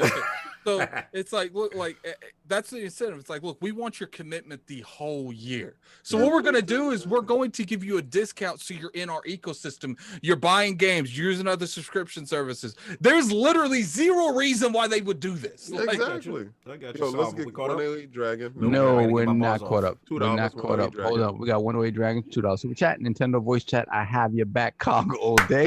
Oh, man, yo, he on this. He on fire right now. One away. Lucius Subscribe to the channel. Lucius Always tell people to subscribe to the Augustus. channel when you agree with me. Subscribe to the channel. One away. Lucius man. Augustus, Nintendo wouldn't listen no matter what. Pokemon fans freaked out about the multiple thing, and they never got that. They never fixed that crap. Facts. Where my Nintendo dudes will be that's riding why for me. I honestly think it might be a cultural thing, man. Like I really do, man, because I'm excused. I don't know. I don't know if it's a it's a cultural thing. coincidence It's- that Sony and Nintendo don't really take that kind of criticism. They're both Japanese companies. Like I have to put that. It's position, Addict. I feel I it's don't position. think it's position, When man. you're I in don't. when you're in the Because they do boss, change things. Think about it this way, right? When Microsoft was the boss, What happened? you had the Don tell you, Exactly. we got a Go console get another for system. you. We got a To console me- for you. You don't to like me- online? Get on with it. To When me, Sony what- was the boss with the PlayStation Yeah. 3, Get another job. Get To another me, job. when you see Japanese companies, they're headstrong. They're Mm-hmm. very proud of what they do, and I feel like when they make changes, they stick to them. But regardless the backlash, I think it's the cultural. I really think do. the cultural part about it is the fact that they don't have that communication. right? I think that part is true. they social media. Is Yeah, exactly. It's the fact that they don't care about necessarily having that connection with their consumers. Right, that's a good point. No, that's a good point. I think that's a cultural thing, and that's always sort of been the case. Yeah, we don't have a say. We just buy it. Well, they don't, because again, you're making a good point, Saul, because I see a lot of people who are against Xbox fans to say, I don't understand how they praising them and giving this pat on the back. They got this weird connection to these corporate executives, because the difference is Microsoft actually, even winning or losing, their executives are on the front line interacting with their communities. See what I'm saying? To be honest, and the difference is, let's be honest, no fanboy talk. You know what I'm saying? Sony and Nintendo are harder to get a hold of. Their leadership, they're not public facing like that. You know what I'm saying? We go to these shows. Sometimes that bites them in the butt, though, being on social media. Sometimes it does, and then other times it works. So it works, but in general, I would prefer it that way, no matter what. Like rain or shine, whether when it does bite them in the rear, I'd rather they be that way. Though. Me too. I mean, to be honest with you, man, no matter what they do, people aren't going to be happy. They're always going to use it against them. I remember with the mess up with that event where they said they were going to have a lot of gameplay. What was that event? What is it? The third party? Regardless, whatever it was, that event that they highlighted gameplay for the Series X. No gameplay. Oh, it was a March event. Aaron Greenberg said, "Is like he came out. I like when companies own the stuff. They realize they messed up and they like." That's on us. Facts. I prefer transparency. He said, look, he's like, we promoted it wrong. I apologize. We're definitely going to take it. We're going to consider that. We're going to do better. People were literally saying, Aaron shouldn't have said nothing. What you mean Aaron shouldn't have said nothing? Like, let me ask you guys something. How often do you see, and I'm not going to go with anybody on social media, but media in general, how often do you see media really attack Sony when they do something that's possibly anti-consumer? The hardest I've seen it, I did say it one time. We were at E3. Fortnite is at its height. And Sony did not want to involve themselves initially with the cross play. Yeah. And I've never seen that. That was I seen, like, shout out to Greg Miller. I seen a lot of the big entities. Yeah, they definitely got all. They said, Sony, this is wrong. You got to play ball. That was the one time. Right. And my caveat is, let me finish, is that it took Fortnite, which was like the biggest juggernaut, to get them to finally come to the table with that. Fortnite can't do. But check this out. Yeah. What happened since then? There was nothing. There was a change in the guard. That's true. They went back into a hole, and there are no front-facing execs anymore at PlayStation. Really, you mentioned Greg Miller. You mentioned Greg Miller, right? Greg Miller still has pretty decent access to Sony generally. Like they'll get consoles, they'll talk to devs. When's the last time he had an exec on there? That's a good point. They don't even have that. Point though, and to piggyback off what you said about they have a new executive in like Jim Ryan. Okay, Jim Ryan took over essentially, and he told one of the biggest lies ever. Jim Loose Lips Ryan. I like right now. Anyway, he told one of the biggest lies in the industry when he, did the whole hashtag generations thing, that they believe in generations and that they weren't looking to put any PS5 games on the PS4 and all this stuff. And it was all fantastic and roses for the PlayStation community. But not only did the PlayStation community really didn't give any real backlash when he faltered on this, but the media didn't either. In fact, the media wrote glowing articles saying that's a great move. They praised them. Let me address the chat real quick. Oh, the chat. DC. He says also that's not true. Addict Reggie was all in the streets, and remember, I always mispronounce his name. Would start the show with "Please understand." I never said other companies don't take ownership. They have. I mean, I remember PlayStation took ownership over the way they rolled out the pre-orders. I was just giving you an incident that Microsoft had ownership. Not fair for you. But again, and Reggie's a special case because Reggie had more autonomy as head of Nintendo America. And Reggie could steal from me and he'd make it sound right. Exactly. I don't think Doug Bowser has that same leeway. I think the bulk of things the bulk of decisions are coming from Nintendo Japan, and I think there's less argument. There's less of an argument than there used to be with Reggie. I think Reggie had his own ideas about stuff. Reggie wasn't for the BS. Let's keep it a buck. They told Reggie we going this way, and Reggie was like, "I'm out. All right, that's it. Sign me out of here." He made a podcast, and him and Phil is over there talking. Oh my God! So finish this. We just gotta get him a boss off. Oh yeah, we got a bunch. Hold on a second. Pixel-bit G. Yeah. The difference. Excuse me. Hold on. Lucius Augustus, One-Way Dragons. No, we got Lucius Augustus. Okay. Yeah, $5 super chat. No, Nintendo wouldn't listen no matter what. Pokemon fan. No, that's right. I did read that. Yeah, you read that already. Correct, yo. We're correct. Yeah, Pixel-bit G. Pixel-bit G, $5 super chat. Listen, I'm supporting you. Thank you. I appreciate that. This difference is when Xbox does something, the entire industry goes at them. But when Sony and Nintendo does it, fans bow down and media plays along. And you know what they say too? This is why I can't stand Nintendo fans and Sony fans. Oh God. You know, they built up such a good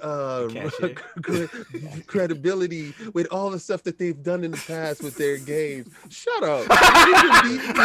Just because they give you cake on your birthday. Yeah, I think the actual answer is that we've been beaten into submission by them. and the argument that we said is that, oh, this is how they do things. This is how they do. This is Sony being Sony. Yeah. So it's messed up, but it's true. Keep going. JD Gamer $10 super chat. The only way Sony is going to change anything isn't if their customers say so, but if the top tier devs say, "Look, Sony, this isn't working," a la Epic, then Sony will be bowing down, a la crossplay and save. Just don't buy these stuff. So I don't know, but see, I don't know that their first party devs are ever gonna come out and say something. Oh no, they ain't. Yeah, so it would take another game like a Fortnite. Right. To be able to move that needle for them. And that's it. I don't think internally they're like on the same page, and they're not gonna. I don't see that strife happening internally with Sony first party devs, complaining about their policies in that way. I just don't see it. It makes me wonder how clued in these execs, these head of Xbox and head of PlayStation are really clued into certain things. Because you got this whole situation to happen with Xbox, and how clued in was Phil Spencer to this because of what he's been saying, and then you got to think of that whole hashtag generations with Jim Loose Lips Ryan, with that whole thing, because when he was talking, he was so adamant against putting those PlayStation 5 games on the PlayStation 4. So was he really clued in that these games were coming to PlayStation 4?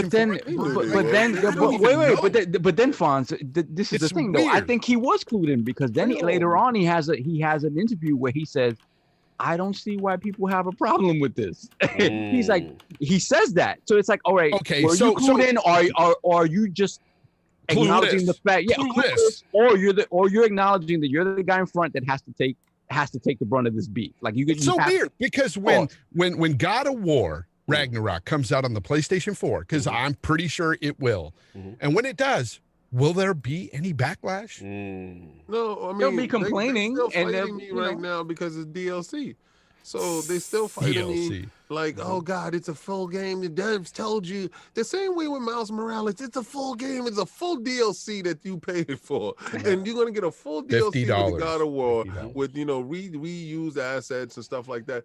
But they're so complicit with what's going down because they feel that they're with the winning team. Right. A lot of people will be quiet and take stuff if they feel that they're winning and they're part of a winner. They raise the noise when they feel that these guys are losing and I'm part of this team, but they're losing. They need to change stuff. They need to do something different. Microsoft needs to be quiet. Be like Sony. Win. Be like Sony. Well, every company is different.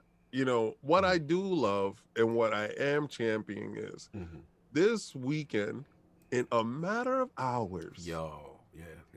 I've never seen that ever. I've never seen that in a matter of hours, because they said it as a team. The Microsoft team said we're switching this over.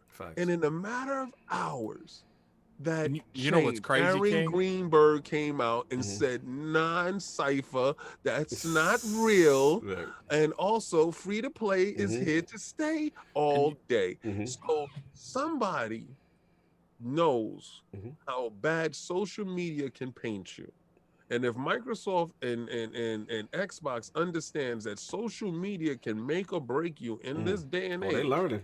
And they're learning because Craig Face, I'm telling you, I think Craig Face did more into pushing awareness at Microsoft's heads than anything else. I think Craig, we still having residue of Craig. They don't want residue of Craig. Let's go, And this is Craig residue. So this get the is super Craig chats. I residue. get my balls off. Get your joint. It's you time. Oh, It's but the you. super chats caught up though. No, hell no. No, that's what I'm saying. We got wild super chats. Damn.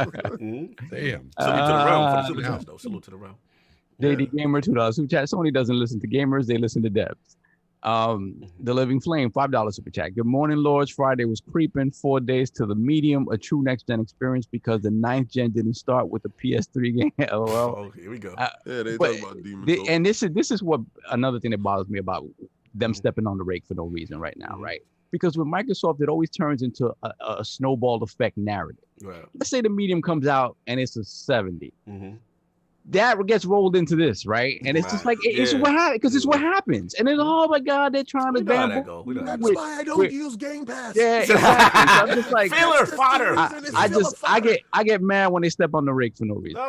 We got up. Keep going. Then we got Loaded Pixels with the $5 super chat. Good morning, brother. What's up, my dudes? What's up, bro? Everyone happy about the price staying the same, but Microsoft will definitely make up that revenue. Keep up the great work. Thank you, brother. My man, Colbera.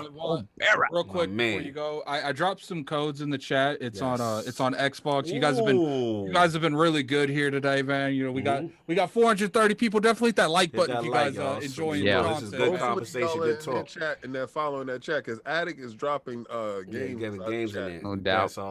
Now we got Spartan Ghost 17 with the £2 super chat. How much Mario did Bowser's parents play?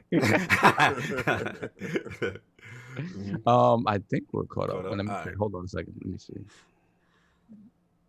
We're good. All right, cool. Let me get it.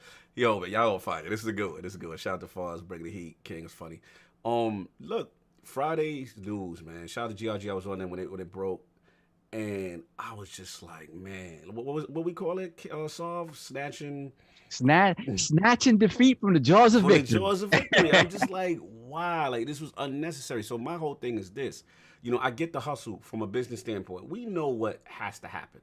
We know that they want everyone on Game Pass Ultimate. We know that. You know what I'm saying? And they're looking at gold, right? And they're saying, okay, what can we do? The problem is, it's like Addict said, it's like, okay, if you're going to double, first of all, you don't mention the yearly part in the thing, in the description, right? You don't even, it's not, it's only $1. It's only $3 if you do 3 months. Like, they're just talking about the short-term pricing of gold, right? To fool you into acting like it's only $1 if you want to stay, you new guys, that's it. But conveniently, the 12-year option is gone. Yeah, I hear you now. And then it's doubled. So my thing is, if you're going to double it, which is still outrageous when your competitor is not doing that, right? Your competitor is staying at 60 watts. So my thing is, like Fonz said, you've got to show what's this added value as to why this is increasing, right? Clearly it ain't games with gold, because that has been decreasing in value, right? So what is the incentive? You've not even explained it. So of course you're going to get lashed. Of course you're going to get killed. You know what I'm saying? And at the end of the day, it was beautiful to see people step up, because at the end of the day, let's be real, this really didn't affect OGs, right? OGs were still in pocket because they were going to be grandfathered in, right? But as far as the new cats, as far as like, a new person who picks up Xbox Live, whatever, that's going to affect them. To me, it's two things I got out of it. The good, right? First, gamers came through, y'all. Gamers came through. It was united front. Xbox fans were not with it. I seen the biggest in the community say, nah, this ain't it. This is not it. You know what I'm saying? So shout out to everybody who came, because a lot of people say, Xbox fans, they don't ever challenge. Oh, no, this was not that. You know what I'm saying? This was not that. So that was that. The second question I got is, again, to what you were saying, Fonz, is like the boardroom versus reading the room, right? Who in the boardroom thought this was a go? Right? Completely tone deaf, right? Who thought? But here's the key thing that people are missing out too. If you notice when the news went out by the Xbox Live Gold team, I don't even know there was a gold team or Xbox Live. Did you see that, Solve? That the article said written by the Xbox Live Gold team. I didn't know that existed, but it's neither here nor there. Maybe they do, and Cog's not educated. Fine, right? Here's my problem. I mean, not problem, but here's what's interesting. If you notice when the news dropped, not one Xbox exec tweeted it. Phil didn't tweet, yo, the increase. Aaron didn't tweet. Major Nelson didn't tweet. So to me, again, I could be reaching, but I look at that because every major announcement, it's a movement, it's a unified front. Yo, this is what we doing. Game Pass Ultimate, boom, boom, boom, right? It's a unified front. Why is it that they did not tweet, but they only tweeted once the correction was made? And then you saw apology. Hey, yo, we messed up today, gamers. This was wrong. To me, again, I'm just looking from the outside in. This to me screams that I don't know. I'm not going to say it's a leadership issue. I'm going to say it's a boardroom issue because clearly someone in the boardroom thought this was a goal and clearly others did not and were willing to champion once they saw the negative reaction and then fire back. So that to me is very interesting. Well, the fact that it's like you said, the fact that Phil Spencer, Aaron Greenberg, Major Nelson, like not one of them retweeted that. So it shows that it's like they knew the backlash was going to be so bad, right? That they're like, we're not even going to get ourselves in this. Right. So, because my thing, I'm not going to be ignorant and say they didn't know of it because clearly, if you're Phil and you're that team, you know what's happening, right? But it almost is, again, just looking from the outside, it almost feels like a silent protest because why aren't you championing this move? If you truly want to bring gold and this is what you need to do, why are you not doing that? But you only doing when, you know what I'm saying, when it was fixed and then you really. Isn't it kind of clear? Yeah. It's kind of clear to me because it doesn't go with what these key people have been preaching about for months and even years. Facts. And that's the thing. Like all that goodwill they've been doing was essentially erased within minutes of that going live. Exactly. It's crazy, man. And that's why I say there's still a lingering black eye there with Xbox. Even though that they reversed this, you got to still wonder as gamers, got to stay vigilant and keep one eye open because something else is coming. Oh, something's coming. They're going to dress it up a lot better, I'm for sure. But it's clear because this is like equivalent to someone coming up and punch you in the face and then coming back later and be like, my B. It's like they better come to me with like a coupon to like GameStop or something. Like it better not just be one of those. They just punch me in the face and be like, dude, what did you expect? I punched you. Yeah, they gave you that. They lifted the paywall. That was genius. Goodwill. That was genius because it's one thing to reverse course, but then there's another thing to say, okay, you know what? Whoever was in that team that said, okay, what else do we need to do that we haven't done?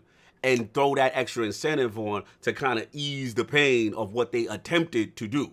You know what I'm saying? Initially. So it was interesting, but it was, man, shout out to the gamers. Shout out to the gamers, man, because again, I was so proud to see everybody like, nah, that the biggest, the smallest, everybody was like, nope. That ain't it. And then and there were some dudes that were super fanboys for Xbox that, you know, I don't even talk to. And I saw some of their tweets. I'm like, wow. And really going at yeah, that was crazy. Good. The last point I'll say is the reason why, and I know I see a lot of narrative of you shouldn't praise them, right? Because they did the reversal, right? You shouldn't say that. This is the only thing I'll say. And King said it best and Fonz said it. Again, we've been gaming for a long time, right? I've never seen a reversal in such a magnitude. Not only was it done in such quickness, but then reverted and then given an add-on on top of it and the complete mea culpa, like we messed up. Again, no one's saying that. We're not justifying the initial wrong and the action. We're just saying that it's rare. You never see that level of transformative change to get back in the good graces of someone. That I've never seen. So that's exactly why I thanked them. I went online and I thanked Phil Spencer at Xbox. Right. You know, even Aaron Greenberg, I said, thank you to the team for reversing this because you did what was right. It's only fair that you praise them when they do good and then go at them when they don't. I mean, that's the way you should be as a consumer. Right. Facts. No, and that was good. The last point is that, you know, bad news always drop on a Friday. that's just business 101. Bad news, you always drop it on a Friday. You try to let it marinate, you know what I'm saying? And at the end of the day, I'm just happy that they were cognizant enough to say, okay, nah, this ain't it. And we got to do extra to get back right. Like Fonz said, the bruises will still be there, But at the end of the day, at least that was a good thing by the gaming community. I felt, you know what I'm saying? But it's good to super chats and everybody else got anything else to say before we move on. We got DC's Nerd Talk with the $5 super chat. What's up, guys? Good show, y'all. Even though y'all bleed green. Here we go again. I know, damn, it's bad. I got green on today too. Oh man, damn. I bleed RGB. No Keep up doubt. the great dialogue. What happened? Mute your mics, Addict. Then we have Spartan Ghost with the £5 super chat. Sounds like it may be a John Favreau versus Kathleen Kennedy situation. Ooh. Is Maximum Shadow getting too big for some people? Mm-hmm. Okay. Anything else? I think we're By the way, I bleed cyan. there you go. What's the mixture of red, green, and blue? Red, green. I like that. I like that. It's like it's actually white. Depending on what shade of red, green, and blue, it'll just come up white. No doubt, no doubt. What else? We got anybody else? I think we're good. All right, no doubt. That's all. Oh, one more. Spartan Ghost, £2 super chat. I met Maximus. Maximus. No doubt. You already know. Look, man, crazy couple of days, man. This was interesting, Fonz. I will say I've never seen anything like it, and like I said, we're just an interesting result. But we got to move on. King's topic is up, but he has stepped away, so I will take over on that. Yeah, man. So it looks like Hitman 3. You know what I'm saying? It is out. You know, I want to speak to the lords who have played it, but I think King was coming from a standpoint of performance. And he won, obviously, Digital Foundry. I believe they did their whole spew of comparison in reference to, okay, King's be back. He just resetting. Okay, no doubt. He's resetting his headphones, so I'm just holding it down for him. But yeah, man, so pretty much Hitman 3, they've come out, they've talked about the comparisons, you know, everything kind of moving at 60 frames per second and pretty much on all platforms. Now, the PlayStation 5, I believe it's 1800p, whereas the Xbox Series X is a full 4K. However, there is a segment, I believe, it's funny, I gotta throw this in because this is bad. In the bushes, so I don't know if you saw this. In the bushes, there's a section where the Xbox in the bushes cannot, in this one particular segment, maintain 60 frames. So, where he's creeping around the bushes? Yeah, he's in the bushes when it happened. I thought that was hilarious, vintage IOP. But yeah, but for the most part, outside of the bushes sequence, it remains 60 at 4K. So I believe King wanted to talk about this. One, if you played it, and then I believe his comment was in reference to if you guys think the SDKs, the tools, remember, are improving. That we will now maybe trend towards seeing Series X versions be superior. So, Fonz, I'm going to let you set it off. What you think about this whole Hitman 3 situation, and did you play the game? First, shout out to the guy who tried to make that fake video where he was looking like it was dipping down to the 40s and stuff. And like you could clearly see on the screen that it wasn't dipping down. But see what John Linneman had the flame. Linneman just came down with a hammer on that guy. He said, that video is wrong, sir. It was definitely a fraud alert on that video for sure. Yeah. And, you know, I don't understand. I'm not a big tech guy, so I don't know the ins and outs of it. Dealer, he's a tech guy, and he talks to me about it. And he was telling me that, yes, this does have something to do with the tools maturing. The people, they're finally getting some of this stuff in their hands, these devs. And you're going to see this stuff get even better as time progresses. Right. It's not just dealer gaming or, you know, your favorite YouTubers or the ones you love to hate on YouTube that are saying this stuff. This is also coming from a lot of experts out there, like Digital Foundry, you know, that are saying, yes, the tools are maturing. And, you know, it's one of those things where it's a great looking game. I don't know why it dips down. And I asked Dealer about that too. I was like, why does it dip down in the flowers for some reason? He goes, that's got to be some sort of bug. Right. He thinks they'll work that out and they'll patch that and that'll be cleared up. But we are starting to see a little bit of a gap there between, you know, PlayStation 5, Xbox, Series X. And shout out to the Series S. That's even looking pretty damn good, you know, for what it is. Damn. I did want the 1400. I mean, the 1400p only because the PS4 Pro had the unlocked frame rate and the 4K. So I know obviously I said can't do 4K, but I was hoping for the 1440p on that. That's just me. I'm always looking out for little man. But continue. Yeah, and as Spartan Ghost said, maybe it was too many particles on screen at one time. And Dealer had said something to that, but he was like, you know, the GPU and CPU are more than capable of running that. area at 60 frames. There's no reason it should have dipped like that. But anyway, that's just, one person's perspective. For me, I don't know too much about the tech side, but I haven't played the game at all. I'm not a big fan of the series. I think it's too stiff for me, but I wish his animations were a little more. It's just a little too stiff. I love the game, but I know what you mean. I know what you mean. But they are cool games for stealth games. I mean, but the only stealth game for me will always be man, it just slipped my mind. Splinter Cell. Splinter Cell. No Those are the only ones I really liked. So. The thing is Hitman is not your average stealth game. It's the whole idea of the game, but the game isn't built on stealth. It's built on planning your opponent. It's more than just stealth. Stealth's a component, but it's not the end all be all of Hitman. Stealth, it's stealth, but out in the open. So it's not really hiding behind things necessarily. It's about blending in. It's about blending in. Like that, the disguise. We'll get it. But all right, no doubt for us. Lord Addict, sir, your feelings on this whole performance, plus the game. I think you got it. You've been copping. You've been blazing. You know what I'm saying? So just your feelings on that as well too. Can you hear me? Yeah, I got you.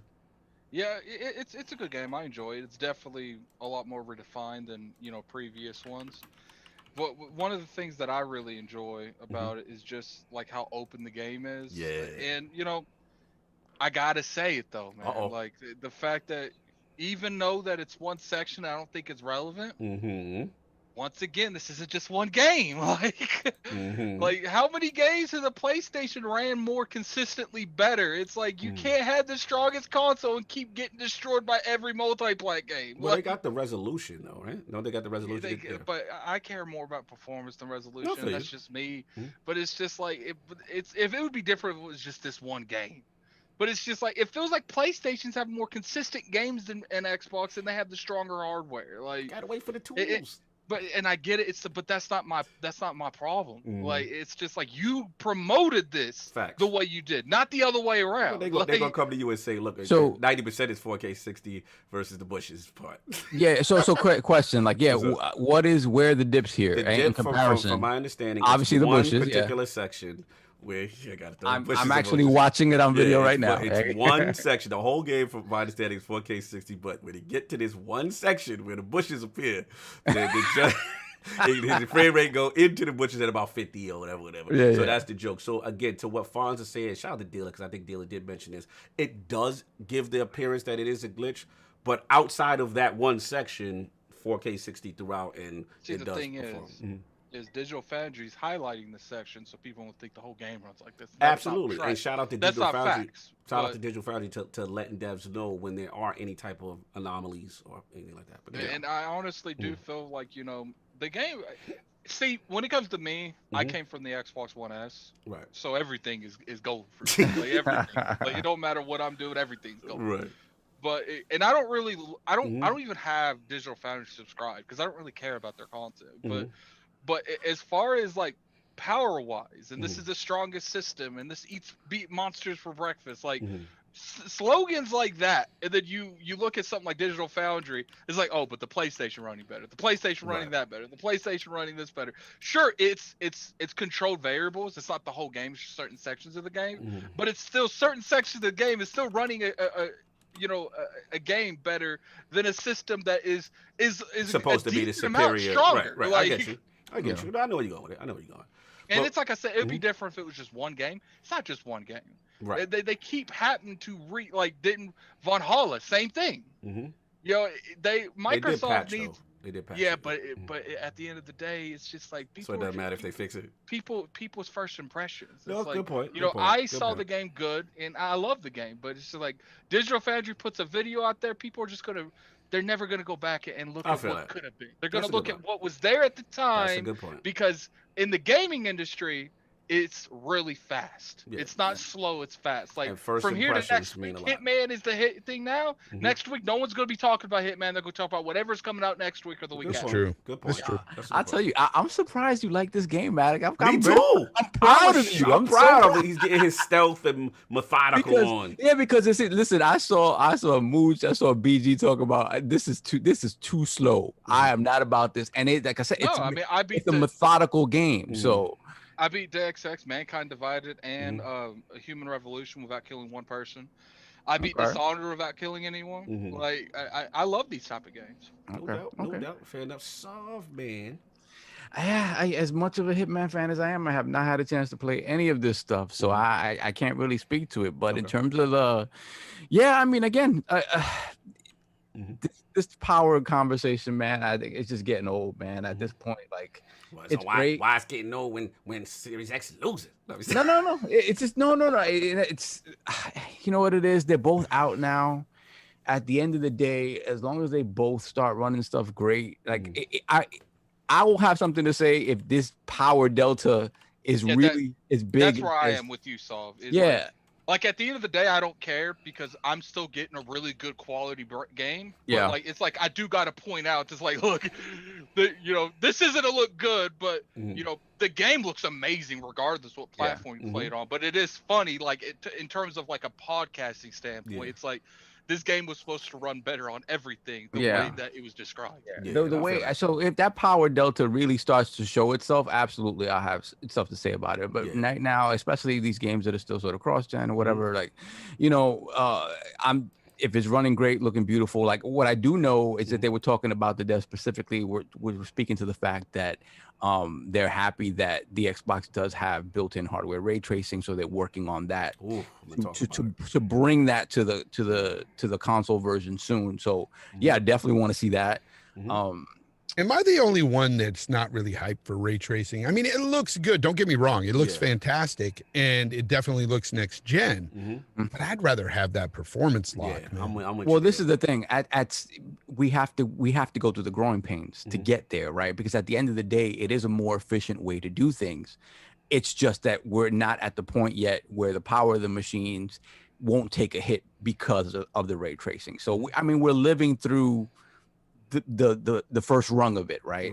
And at 10 years it'll be ubiquitous, and the power drain that we're seeing now isn't necessarily going to be the case, but we have to live through it. But I do think in the long term it is the best way to go about doing lighting. I think it'll make any game, from the smallest game to the largest game, look much better. It is, it's just a thing we got to live through, I think. Let me just throw in the chat real quick. Okay, go for it. The Simp Army. I don't even know what kind of name that is, but that's that in color? No. I got, because he calling me. Okay. Don't care, then shut it and move on, and just don't go well with that and the other thing. Look, there's a difference between not caring and not letting your voice hurt. I don't care, but I'm still going to point out that it's still happening. I still played this game. Did you play Hitman? The Simp Army? Look, at the end of the day, I'm still going to point out stuff that I find a little funny, but I'm not going to just not act like it didn't happen. Is that what you want me to do? You want me to be complacent? You want me to act like everything's, what's the word I'm looking for? Nothing is bad, but I'm still going to bring it up. Like, that's not what we're here for. That's for sure. Let me get the super chat real quick. Lord Roughness. That's my man. He for the streets. He out here, Lord Roughness, son. Let's go. Playing Hitman 3 on my Series S. Great game. Looks gorgeous. Can't wait for Thursday, the medium. Yes. Woo, yes, sir. Yeah, I'm hyped for the medium. I want to see what it's about. Yeah, 30 frames. Yeah, real come on, I knew that was coming. I knew Fonz was going to do that. I knew Fonz. Bro, have you went back and tried to play these games at 30 frames? It's hard now. No, it actually, like, I think I mentioned this a couple of weeks ago, that once you're playing everything at 60, even something that's locked at 30 feels janky. It's weird. It is, bro. Okay, so I'm looking for a game to play lately, and I'm like, you know what? Everybody's talking about Greedfall. It's very BioWare-esque, and I'm like, that's my jam, So I download it, and I start playing that jank. Mods, get the hammer. Oh, dude. Get the hammer, bro. The stuttering, the feel of that stutter at 30 frames is just terrible. I can't do it. No, when people are spamming like that, get the don't hammer. time them out. Just get them out. Just get them out of here. That's all we do, man. But off with his head. In the chat. So it's just tough for me to play games at 30 frames now. It really is. I get you. Yeah. It's crazy. Like, but I want to see. Speaking on the medium real quick, like, I just want to see, because the thing is, that's what I think I talked about this last week. I'm worried about performance overall because they never fixed Blair Witch on console. Like Blair Witch on console is still on. I downloaded it to the Series X. I'm like, oh, it should be okay now. Hell no. Hell I wonder no. if it's because it's a small team. I don't know the resource situation. And that's the thing. So Yeah. my hope is that the medium comes out and it's fine in terms of from a technical perspective. Because if Especially the conversation is drawn away from the actual game to talk about stuff like that, that this game's a technical game, so you know, like it's gonna be interesting to see how it runs. Like I hope it runs good. Like this game isn't really anything for me, but I do understand that like we kind of need more developers doing this horror stuff. Because I ain't playing it, but we need more people doing it because not a lot of people do it. And it's just, to me, it's like they're a team that has shown they know what they're doing in terms of horror. So, and this is their first chance to shine in a way where it's not necessarily a super small game. There aren't a lot of games around it. It obviously has the conversation around that it's the first next gen quote unquote exclusive and stuff. So, you know, they have stuff to live up to, even if that's not what they wanted or expected. That's how people are going to be looking at it. Yeah, fair enough, man. Like the king has returned with his head. Hopefully, get his headset situation. Get the super chat solved, and then I'll jump in if King can jump in. Okay, we have. Hold on a second. We had the Living Flame. We got. No, I got Lord Roughness already. Hold on. Apologies. The Living Flame, $2 super chat. The medium is 30 frames per second across the board. Fonz. Okay. Yeah, we know dual reality the whole bit. Yeah, but you know what? I heard I know a guy who's playing it right now for a review. Yeah. And I don't know much about the game. He won't tell me. And, you know, but the game itself, though, at 30 frames. Look, I heard it's a very demanding game. That's what he says. Okay. Very demanding. Fair enough. King, the king has returned. We missed you. Man, you have no idea what the hell's going on. King was in the bush. They try to silence the king. Boy, I was sitting there. I was fighting, boy. This is your topic, man. So you write in pocket as far as Hitman 3. You know, I know you wanted to talk about performance. We touched briefly on that, and maybe about tools. I think you wanted to hit that. So okay. So I told you guys what was gonna happen when Microsoft got a chance to get these GDKs up and these SDKs moving, and you know, and I'm with Fonz on the 60 frames per second. Yeah, and the medium is at 30 frames per second. But if they stop doing dual worlds, maybe they can do 60. Okay. But you know, and they using old GDKs and old SDKs and all the stuff that we don't make games and we don't care about. You know, we just care about 60 frames per second because we have been eating off of that plate and we like it, right, Fonz? We like that. Yeah. You know, one thing that might help the game is the fact that it's a fixed camera angle. Yes. Yeah. And that might help the 30 frames some, because some of these games where you can actually control the camera and everything, that gives you a headache, man. Yeah. So bad. We're at this point right now. Do you lower the resolution like the PlayStation and Here we go. Hit that 60 frames per second? Because as we've seen with Digital Foundry actually exposing these dudes at this 1880 whatever weird number that they're at. The shadows too. Don't forget the shadows. Yeah, you know, and then they got them extra soft shadows, you know. Why are they extra soft? They got the marshmallow shadows. So now I had dudes, but that's a one-off, King. No, bro. Can you guys hear me? Yeah, we can hear you. This is what's to come. This is what's on your plate now. All right. So this is what you're gonna be eating from now on. You're gonna be eating a fistful of power. Shout out to Microsoft and you know the updated SDKs and the GDKs, the stuff that I don't develop for. All I'm worrying about is results. Now, before people were saying power didn't matter when we had the 12 teraflops, right? Then but King, the games are outperforming them. So now you care about power. They frauded King. Yeah, so now it's power. Power's in the building now. So now I told you when they in the lead, then power matters. Yeah. So now with Hitman, we see what it do. So what you're gonna say is, but King, they're bored with the flowers. Yeah. Okay. Remember, Digital Foundry said if they lowered the resolution like Sony did, then maybe they can hit that. Why don't you ask Sony to do what Microsoft did and do 4K for real? Why don't you do that? Why don't you ask more for that same price console that you paid for, that you're championing about? Why don't you ask them to do 4K and stop giving you this weird 1880p? Are you implying that if they try to do 4K, the performance would take a hit? Well, it's been implied by Digital Foundry if they did do 4K, then it would definitely be 30 frames per second. So, locked 30 frames per second. So y'all back at your mid-gen refresh. Y'all looking for the new PlayStation 5 Pro. And I told you dudes, Power was coming. Power's in the building. I want to give a shout out to my man Dealer. I want to, because I watched this video, and you know, Dealer has been doing videos sparingly. So when they do come out there, fine dining, and I sat down and I had my food and I was eating, and I was soaking it all up, because Dealer could tell you it in a manner that I don't understand it, but he makes it, you know, for the layman. So he explained to me, this is gonna go on from now on. I said, Dealer, you own to something.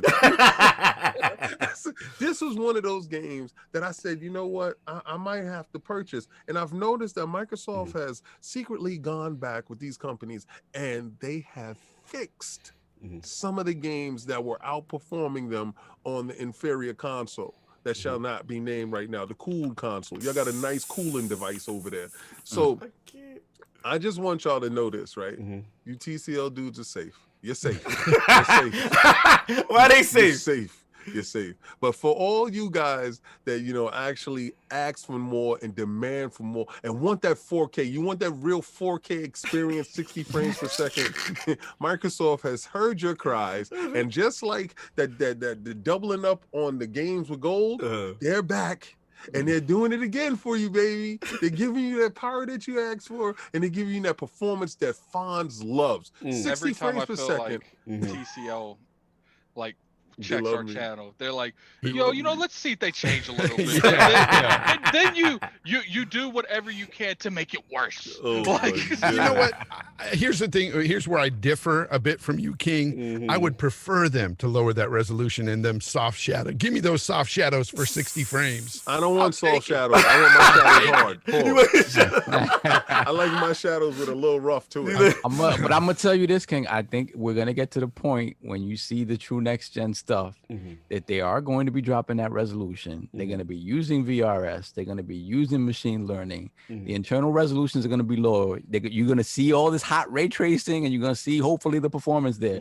But actual resolutions are going to be lower than what we're saying now. Okay, so but it still will be higher than Sony. So that's all. So all that you talk about. So Why is this gotta be a measuring stick? Why is this measuring stick? Listen, because it's a fight, and I want my team to win. I don't care. I don't care who's less whack. Who is less whack? Who's less whack? What you said right there was, yeah, they're gonna lower the resolution, but not lower than Sony's. Oh my god, King super messy, super messy. Look, we'll get the super chat that I can get my bars off. We gotta move. We got Doobie. Hold on. With the $2 super chat, Hitman is 4K on X and 1800p on PS5. Yes, King is well aware of that. Yes, he's very aware.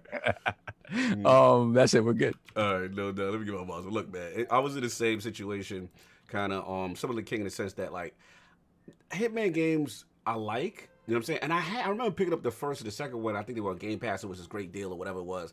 And for whatever reason, I think Destiny was good at the time. I think it must have been Forsaken time. And you know how it is. You pick up all the games and Destiny's good and then I don't play them. But, you know, I ain't gonna front. I had no intentions of picking this joint up. I watched the Digital Foundry joint and I ain't gonna front. When Linneman was talking and they did that Dubai level, when he's scaling the outside of this monumental skyscraper in the clouds, then you got all the Arabs, all these NPCs in one spot, and Hitman's moving around, the reflections on the. I'm like, God, this game look crazy.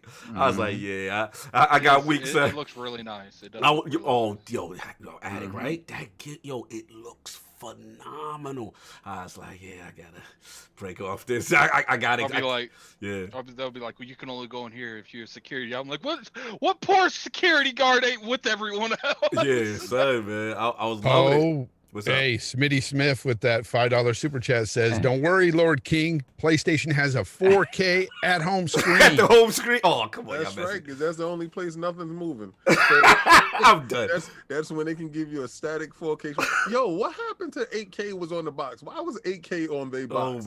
I never understood why they put 8K on their box. I am glad Xbox didn't put that on the box. Because you know why? It's not real. So why would you put that on the box? You might as well put Flying Dinosaurs 2 on the box, because you can't do that either. So I don't understand.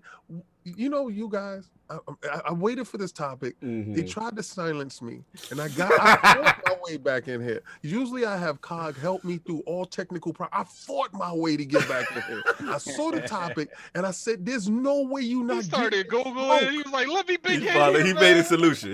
Yo, no, I bend the knee to Phil Dominus Maximus Aurelius Spencer, and then a little epiphany popped over my head. It said, you on to something. I did one thing, and I was back. Hold on. Lord G from LordsGame.net said, King, that 8K chip was everywhere on the summer with the 8K on the Series X chip.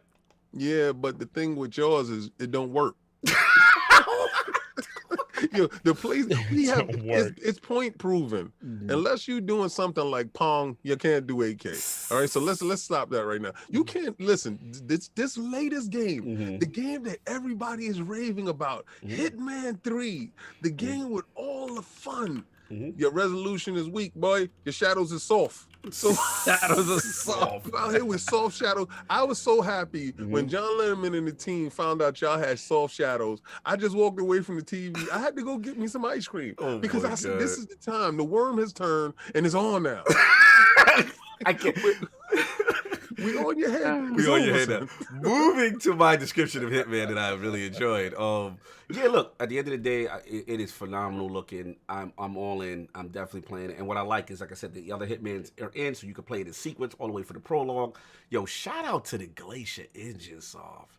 That Glacier engine is really moving out here, and I like how it's adaptable, and I like how they brought up the other older games as well. So as far as King's point to the tools, I don't know. You know what I'm saying? I don't know if they. I'm gonna defer to the dealer. I'm gonna defer to you guys if the tools are starting to mature. You know what I'm saying? Because that is a cool thing, and people who bought a Series X want to see these power differentials that King clearly wants. So, yes, no, it's not I clearly want it. They promised me 12 teraflops. Yeah, I feel that. You know, and these other dudes is just 9 with the boost mode.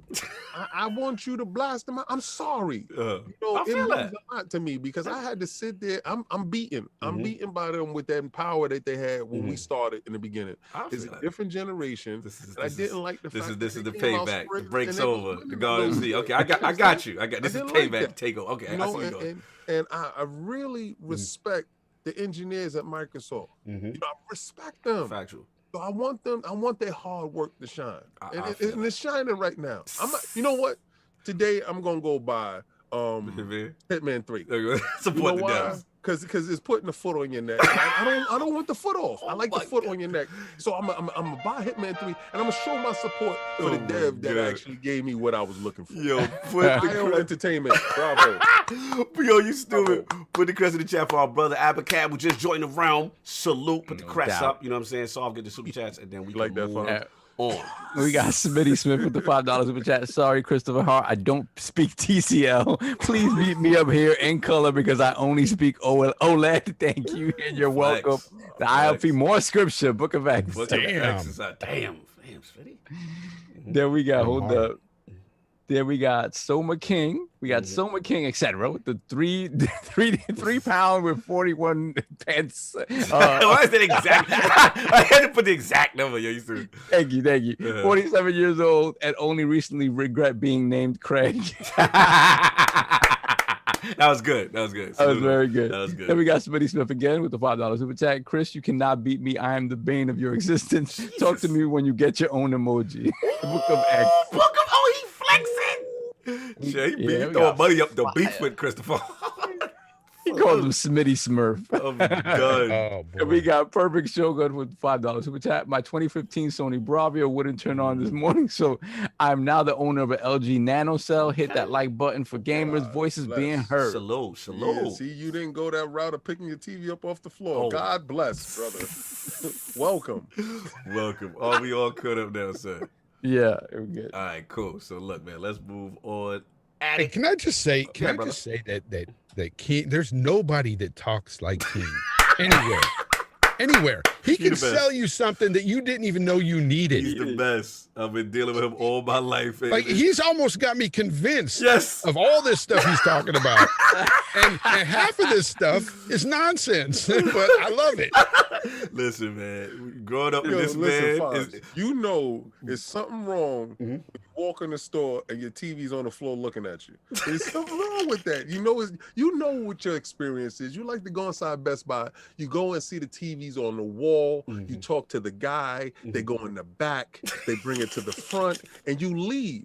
When you walk in and you Oh no, sir. When I walk into those stores and I buy a TV, I go to that special room. you where go they to treat the you like- Magnolia. Yeah, You go to the the Magnolia. Yeah, you go to the Magnolia room. That's right. What you Yeah. know about walk that past room? all those. I walk past all those TVs that are Facts. on the floor. Facts. You go to the when TV you share sit down in the payroll. dark room, and the guy comes over and he goes, "Yes, sir." Yeah.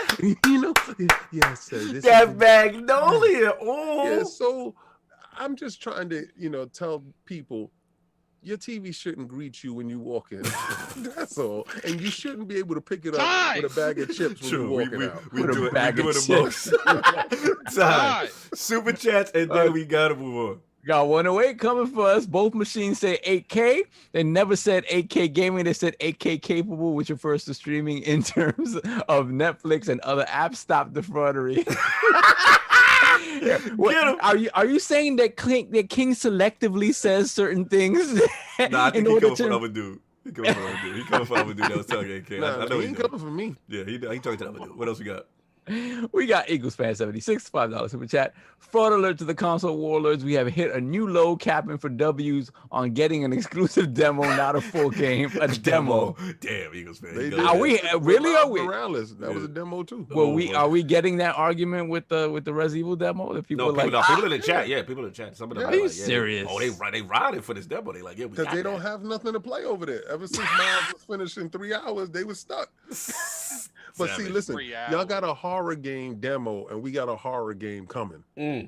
Damn. You know they got the Savage. same game coming, right? Mhm. You know they got the same game coming, right? Which one? What you talking about? Resident Evil. Yeah, So we don't worry get about that. Resident Evil. He's talking about the We media. talking about the media. Oh, the medium. Yeah. Oh, Yeah. we Alright, ain't no doubt. comparing the medium to. Man, demo. stop that. Time. Moving on. All right, look. Bye. Moving on. Attic, you're up, man. Resident Evil. What's going on, man? It's a new one, right? It's a new one. What's going on? Man, I gotta say it the way they would say Resident Evil 8 or 9, whatever one we're on right now. Village. Look, I've been, I've always been a huge fan of Resident Evil. Mm-hmm. I was actually one of those people that started with Resident Evil 4, but I played 1, 2, and 3 after it came back, and I'm still not a big fan of the first person view because I've always played Resident Evil as a third person game. I feel the same. But it's growing on me, especially what I saw. Because first off, I want to go ahead and lay it out for the realm.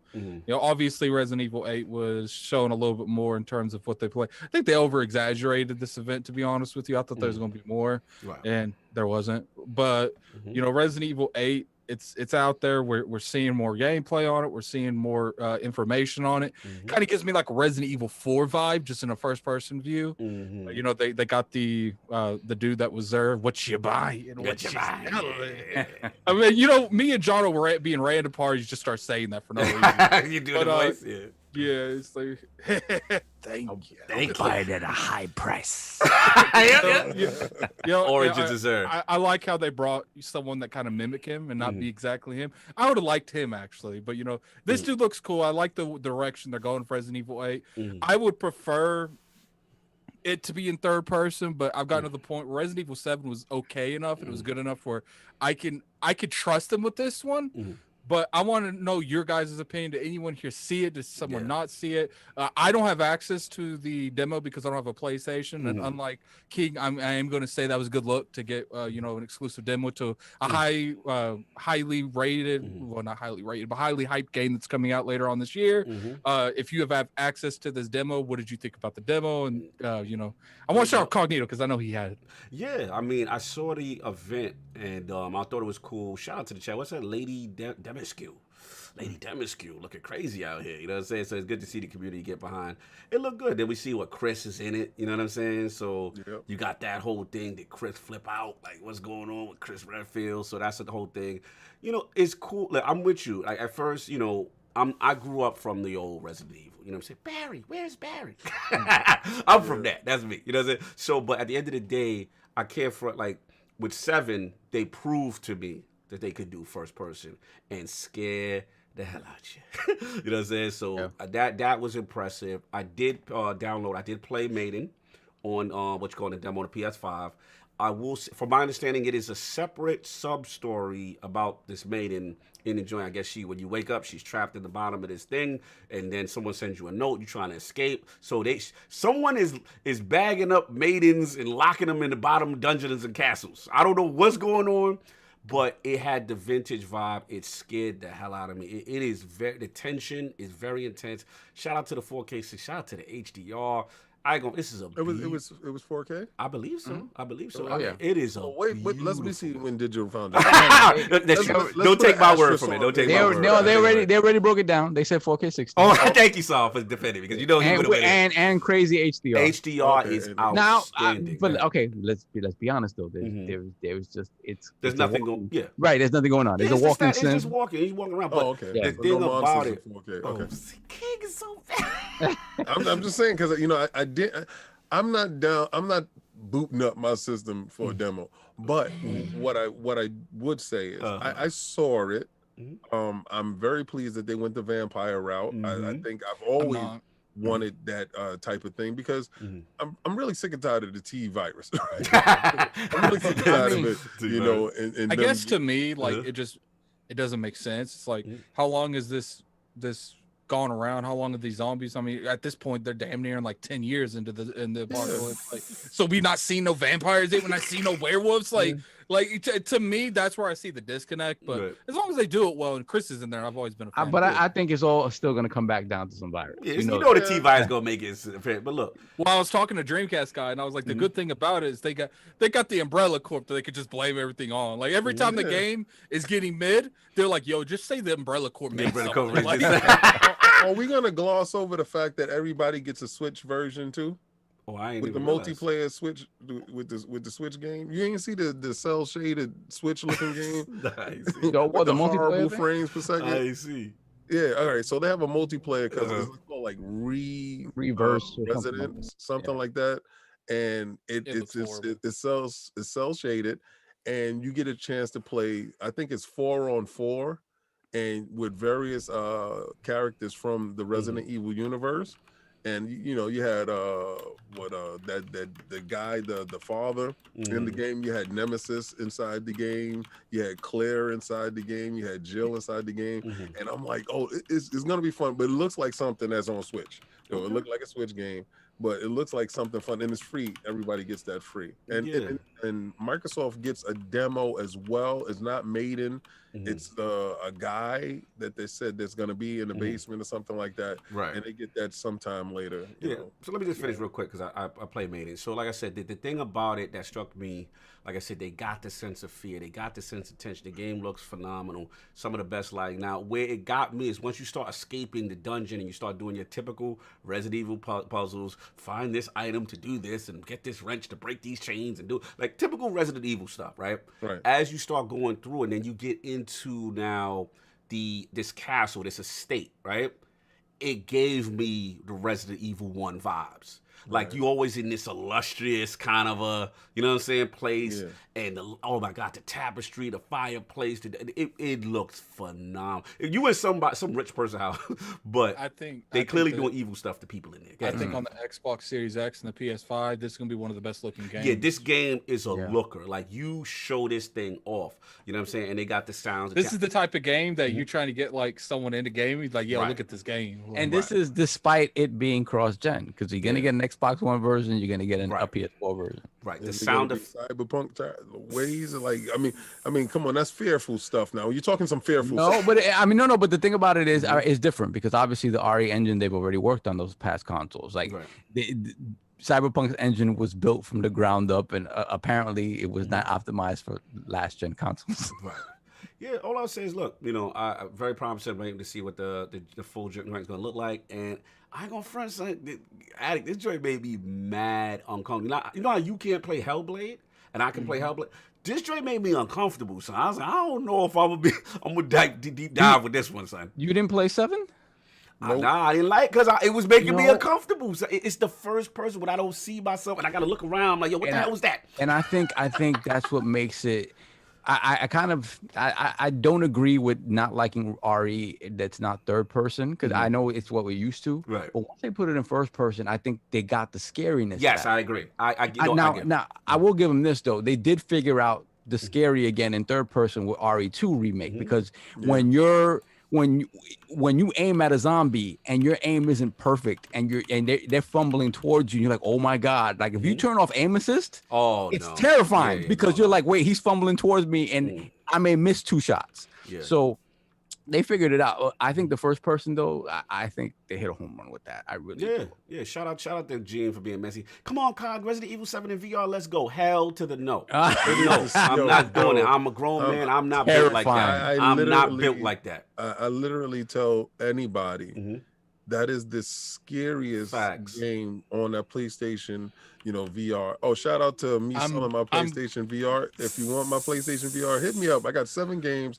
that can go with it. It's out the door. Hit me in my DMs. No.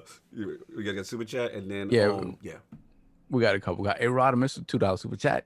Code Veronica is the only RE game in my book. Oh, they need to remake that. That was a good Classic. one. First fully 3D one. Yeah.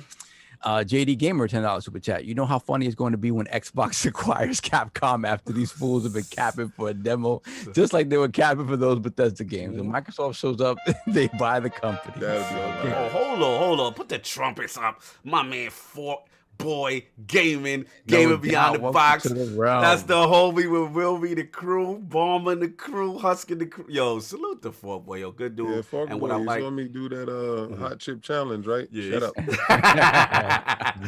Shoot the Fork Boy, because I want to shout them out, because they do this cool thing where they actually game with the community, man. And it's a great thing. They put extremists, everyone together. I forgot the name, I'm off top because I was in there with Season Game and we was playing Halo together. But yo, follow those dudes, man. Positive people in the community. They play games together and they stream it. So salute to them. Let's get the rest of the chat. We got the Rubber Knob with the $5 super chat. He know that name funny too. Yeah. Morning, Lords. Go. Yo, Fonz is stupid. Good morning, Lords. Gold price increase got thrown in the spiky bushes. Ain't nobody going in there looking for that. Yes. Then we got Ramon Terrell with the $5 super chat. Yes. Shout out to Fonz bringing me to this green podcast. Great. I'm assuming it means great. King got me messed up. Shout out to Ramon. Great guy, man. Oh, that's what's up. Salute. No doubt. Great show. You guys are hilarious. Thank you, Ramon. Much love, brother. Thanks for joining us. Checking out the realm. We caught up? Yeah, I think we're caught up. All right. So Fonz, thoughts, man. Resident Evil. I'm a fraud. I didn't even play 7. Partly because it didn't give me that third person perspective that I wanted from Resident Evil, but also because I'm just kind of chicken. Bro, keep it a buck, right? Bro, what is up with all these grown men not being afraid? It's the first person. I can't see it. Yo, I'm it's with that you, first Fonz. person. It's that first person thing. It really is, because where I played the demo for that. What was that game that was on Sony for a while? It was a demo for PT. Yo, that's a freaking. I'm with you, bro. Yo, I said, PT is genuinely okay, terrible. so let me set that up. So I played that demo in the middle of the night. all the lights were off, and just the noises, and things that were going on. And then the lady looks through the window, and I'm like, whoa! I'm like, okay, I'm out. Hold on one second, Paul. Hold on. Shout out my man, Italian Clowns. Four guys recorders. Welcome to the realm. This is a day one homie. Always supports gaming, really doing his thing, man. Yo, salute to him, man. I hope he's feeling better. I hope he's feeling a little better. I was podcasting with him on Four Guys Recorders, and he was with me on GRG. Yo, salute to that brother. He always does his thing, always positive in the community. My man, Italian Clowns, #1 Goomba, New York. You already know Toys R Us. Stand up. All right, let's go. Continue, Fonz. I just said, that first person perspective is just, it really does add so much more to it. And forget about even playing that in VR. No way. You know, there's just no freaking way.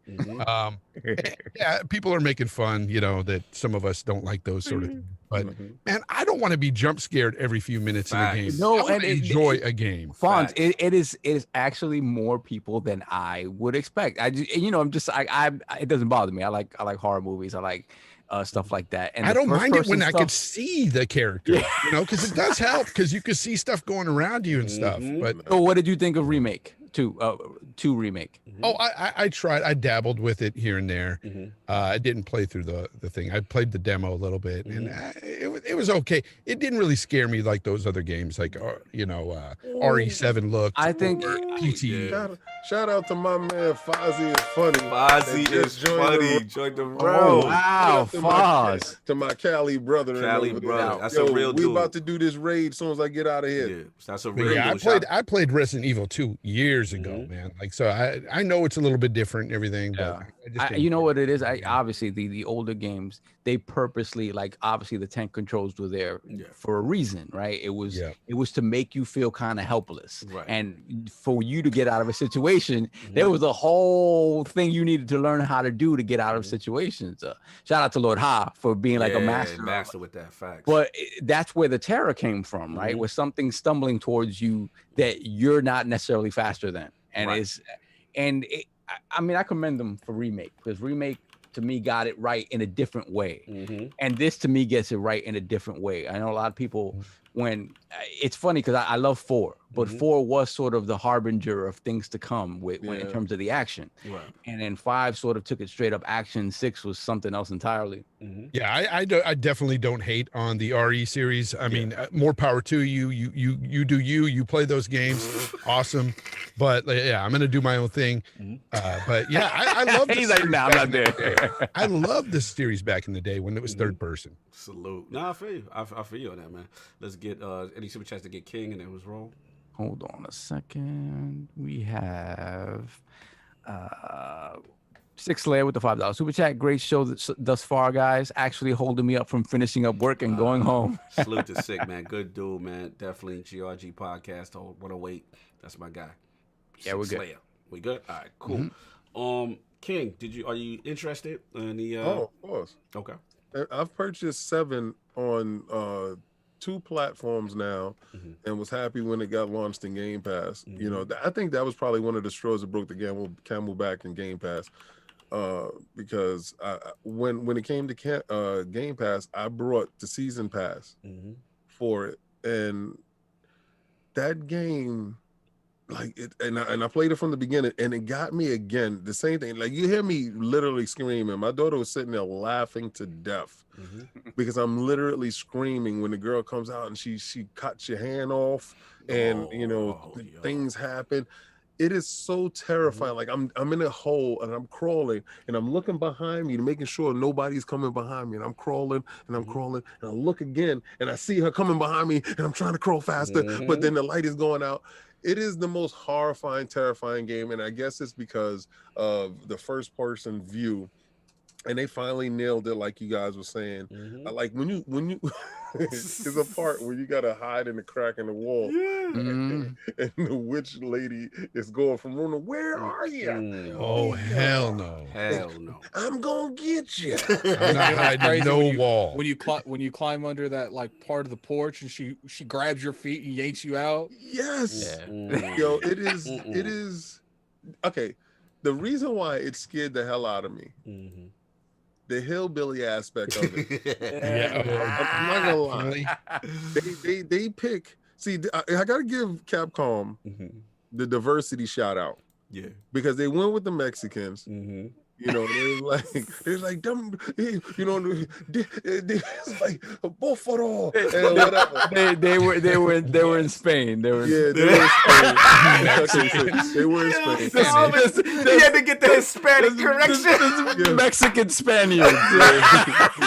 So, but then they went to Africa, and they had the African zombies. Because they did the Caucasian zombies first, and then they did the urban zombies. Yeah, they had the African zombies. Yes. And then they did the Mexican zombies. Spaniard zombies. The African zombies, and then they did. They went to the bayou. Yeah, let me go to the bayou. The hillbillies joint scared the hell out of me because I don't care what anybody say. When you on a road, and let's say you're going through Alabama, wherever the hell you going, you catch a flat tire and it's late at night. You're like, man, oh man. At that point, you're sitting in your car and you're like, it's over. I'm done. Like, howdy, partner. Do you need any help with that? Yeah, it's that Texas Chainsaw Massacre vibe. Yeah. Yes. Follow me over to my house. I can jack it up over there on the hitch, and we get you right there. Good. You want something to eat there, buddy? I don't like how you're being so accurate with this. No, Attic feeling away. It's actually I don't care. I don't socialize with those people. I don't socialize with those. So now I'm seeing 8. And I've always wanted like that vampire. I was really happy when I saw the sisters swirling around, and I don't know if those are moths or bats flying around them, but it looks great. And then I seen the head mistress with the hat on, and I want apparently that's the hillbilly's sister. I want to know the story. I think Resident Evil has a rich lore, a beautiful story, and now that we have these next gen consoles that's able to push out this fidelity no matter what the resolution is on soft shadows, but soft shadows. Oh man, I cannot wait to get a chance to play this, and I'm so happy right now that they're pushing that 60 frames per second narrative. Facts. That's you can have that story, by the way. Good to see what you're not going to jump in, Fonz, with the 60 frames? No, I'm good, man. I'll watch you play it though. I'll watch you. You know what? Live stream that. We're gonna live stream that. Oh man, we got clowns with the fun. Yeah. I know. That's gonna be fun to watch. We got clowns with the $5 super chat. Phil Dominus Maximus Aurelius Spencer is pro consumer and threw Thor's hammer down and said, "Reverse the increase in gold." Collect those. I'm not quite sure that's how it happened. We'll go with it. Clowns definitely feels that's how it went down. That's how it happened. Shout out to Clowns. Shout out to Clowns. What else we got? Then we have Mariano Pompa with the $5 super chat. Any way to get a Patreon tier for Lord Cock to stream him playing RE7? Why y'all trying to do that to me? Yeah, we gotta update our tiers. I think it's time to update our tiers. After I took this one chip challenge, let's go. This tattoo. I think we need Patreons to say what they would like to see the Lords do and what tiers that we need to have. We'll have some new tiers for Lord King. I want you guys in the chat to put a tier you would like to see from every Lord. And keep in mind, I would deny these if they're too much. No, what else we got? We have Shroom Kingdom with the $2, which basically Capcom said every race can get it. For real, I love their diversity. They're equal opportunity with that. There's no question. Are we caught up now? Yes, I think all right, we are. Cool. Let's move on. We got to get up out of here. It's been a fun one. All right.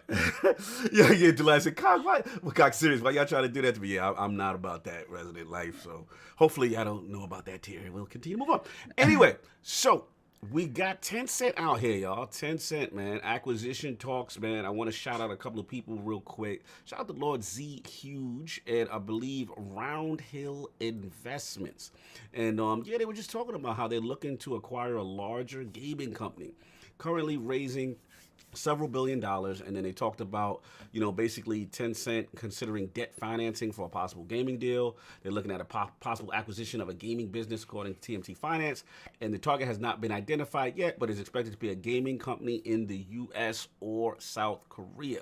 So Tencent is out here looming, and then basically there was another article, I believe PC Gamer, how they kind of talked about how many hands saw, like they have their their fingers along, like, what I'm saying? Tentacles everywhere. Yeah, man. So, in it, like, have investments, I believe, with Ubisoft, Activision Blizzard, and Epic. And, man, it's very, very surprising when you see what they are in. Digital Extremes, the makers of Warframe, they own Splash Damage, who they've invested in so many companies. And they just, games. Yeah. And they just purchased a majority share in Clay Entertainment. And Clay Entertainment had published an agreement with Amazon, Chinese release of Lord of the Rings MMO. They got a subsidiary, Athlon Games, they're a shareholder. I mean, they definitely have their hands in a lot of things. So I just wanted to bring it to the realm. It's pretty, they comment. I don't know if these are the White Walkers that King talked about, but Tencent's out here. How do you feel? My question to you guys in the realm is, how do you feel about their presence, and does this affect the big three in terms of maybe giving more urgency for them to lock down big dev studios now that the shark's in the water? Big Tencent out here is lurking. Let's be real here. It's not the big three. It's Microsoft, and the other two might buy something. Well, Nintendo, in Nintendo's defense, they just locked down. Many people were surprised, but we had last two ILPs, Next Level Games, which was already had a great relationship. So we were surprised why they felt the need for them to lock down. So do you think Nintendo felt a little bit? I just feel like, in terms of what you're talking about, spending billions of dollars on something, it's going to be something relevant. Okay. And I don't think Nintendo's sort of in that conversation. You don't think Nintendo? Savage. Well, let's just be real here. Do you think Sony and Nintendo will be dropping a couple $1 billion on something? No, but I think beyond the they might buy the conversation. Points. I'm saying, but even then, I mean, again, they purchased Clay Entertainment, and there's more than one game there, right? But I think they're looking at small and large purchases. So there's gaming centric, obviously, devs and stuff like that I would not necessarily like Tencent to have per se. So like, again, I would prefer Nintendo, PlayStation, Microsoft buy all the studios before Tencent buys one.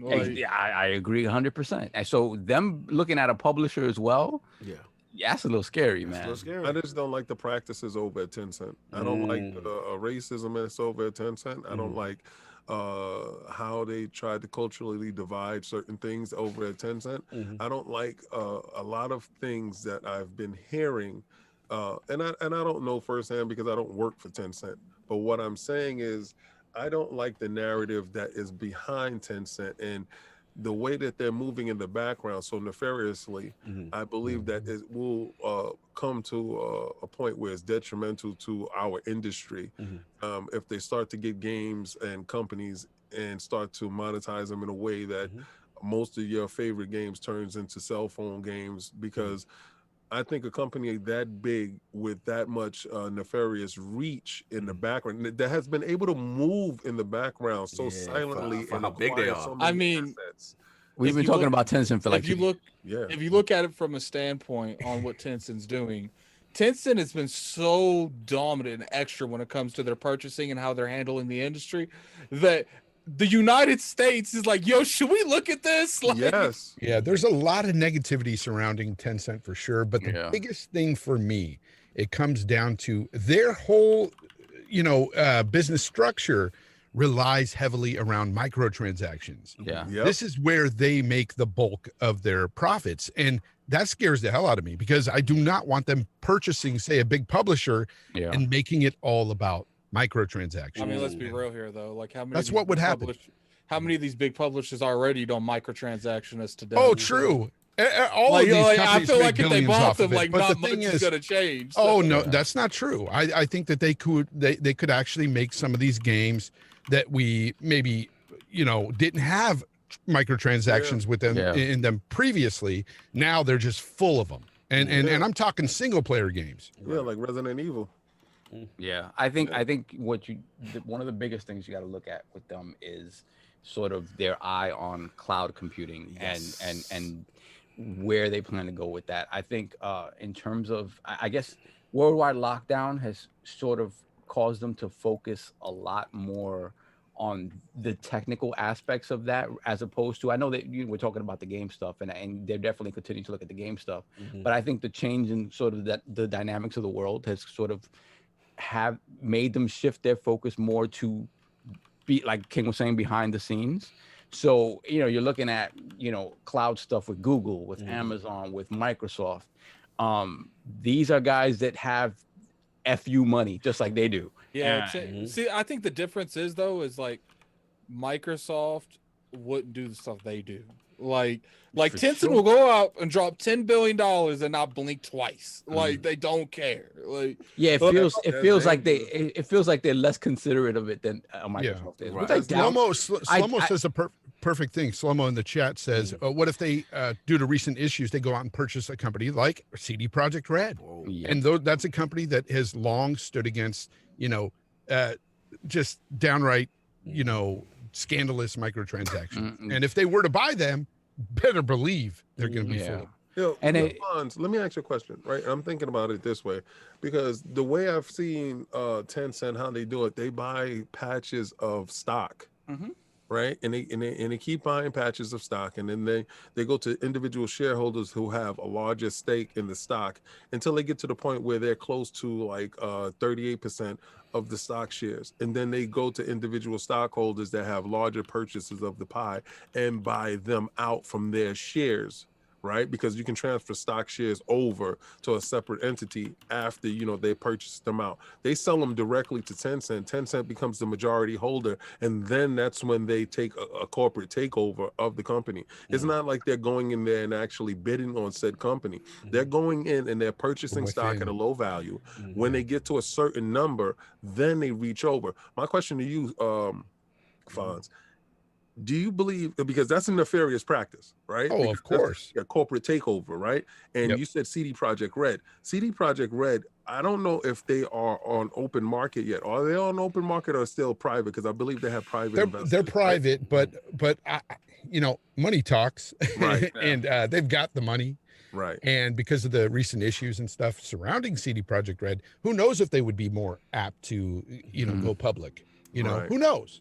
Right. But you've got other companies like Ubisoft, Yes. They could just go through. They've already got shares in Ubisoft, so that they can definitely take over there. Yeah, see, that's my thing. It's one of those things. It's like everybody, you may not be for sale, but everybody has a price. See, that's my thing. It sounds like the $1 million man. Yeah. Corporations guard against hostile takeovers by diversifying the shares and splitting shares and stuff like that, right? Not to go into the whole market thing, but once one company sets their eyes on purchasing enough shares that they can get in position that they can isolate those who have higher shares, they can actually do a corporate takeover. And that's my fear with them, because when you start to look at their portfolio, they have hands in everybody. They have hands in everybody. And look at how they came to Ubisoft's sort of rescue. They stepped in when Vivendi was trying to definitely do a hostile takeover, and they came in and be like, "Now we'll help you. We'll help you." And it's and it's that I remember what's the quote from Hannibal or something like that. It's like, when the fox hears when the fox hears the rabbit cry, he comes running, but not to help. But not to help. Yeah, and they're essentially grooming these companies. Yes, it's scandalous, and it could very well happen to any of these companies that they've already got a share in, and some of them more than others, but they've got shares in everything. It's we've been saying this for like 2 years, and I was like, they just keep, and then there's nobody telling them no, right? There's nobody trying to fight against this. Because at the end of the day, man, you got money. People, that's money the door talks. to everything. Listen, money talks, and not to get political or anything like that, right? But then the political sort of ramifications of this as well is that, well, some people believe that it's the sort of quote unquote sort of communist thinkings or whatever, trying to make their way into U.S. owned sort of companies and stuff like that. There's a lot of arguments surrounding kind of the quote unquote blood money that U.S. companies give to Chinese companies that sort of engage in the practices that King was talking about before. So that's another sort of barrier that they've been able to sort of wiggle around. Yeah, they found the loophole that in how our business is structured. Yeah, right? And it's very simple. I mean, not to get on a whole big tirade, but when we say everybody in the game industry believes that it's only big three: Microsoft, Nintendo, and Sony, right? And you guys, like, if Microsoft doesn't buy them, Sony will buy them, or Nintendo will buy them, and then you say, "Oh, here's Google. Oh, here's Amazon." All right, and those are the guys that y'all see in the front, and you don't see this dude that's in the background, that's from a foreign country, that has different practices and different beliefs. And like Fonz says, their whole business model is based on loot crates and microtransactions and how to milk dry you, right? And just owning a little bit of everything. Like, this is craziness. The crazy thing is, the average gamer or whatever doesn't know who Tencent is. The facts. They don't have Tencent. no idea. Tencent is makes the most revenue in gaming. Yeah. Think about it. Look at this. Riot Games, 100% ownership. Epic Games, 40%. Epic, 40%. Bluehole, 11%. Ubisoft, 5%. Activision Blizzard, 5%. Grounding Gear Games, or Path of Exile. Like, they just got an undisclosed investment in Platinum Games. Supercell. I mean, Paradise. These are huge. Like, these ain't little. Think about it this way. You just said 40% Discord Epic, last right? year included an undisclosed amount from Tencent. Yeah. Like, they Like I told you, man, they don't care. Like, you said, when it comes to companies like Microsoft, like, they do stuff if it makes sense. Like, they want their hands in everything. Yeah, Like, this is how you control. 40% in Epic. Think about it. 40% in Epic. You have to find out where those other shares are, right? Where are those other shares? Who would tip the balance to get them to 51%? Right, because it's the thing is like, is Tim Sweeney going to sell out? Like, will he do that? Crazy, because it'll be over then. Facts. Because that's when they will have a severe monopoly on the industry, because that middleware, Unreal Engine 5 middleware, basically is going to be pushing the generations forward, right? So if it's the default engine going forward for the majority of the individuals, and one company holds control over that, and that company also has other companies that they controlling over, the dominance will be ridiculous. Yeah, I just wanted to bring to attention. It was an interesting topic in the realm. It's a crazy topic. A lot of people aren't talking about it. I'm glad you guys killed it, man. Let's get the super chats, get up out of here, man. Hold on a second. I'm sorry. I was busy looking up Tencent stuff. The list is so long. When you look at it, it's crazy. Every time we bring up Tencent, it's the same thing. They bought this. They bought that. They bought this. Yeah, it's crazy what they have their hands. Yeah. So the only thing we have is Smitty Smith, $5 super chat. Tencent out here like the shadow broker from Mass Effect. That was good. Shout out to Smitty, man. No doubt, man. Let's get this poll and get him out of here, man.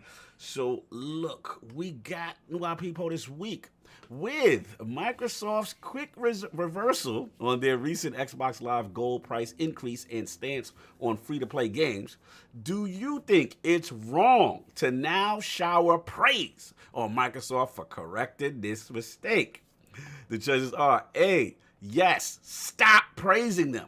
Microsoft should have never made this mistake to begin with. Sheep.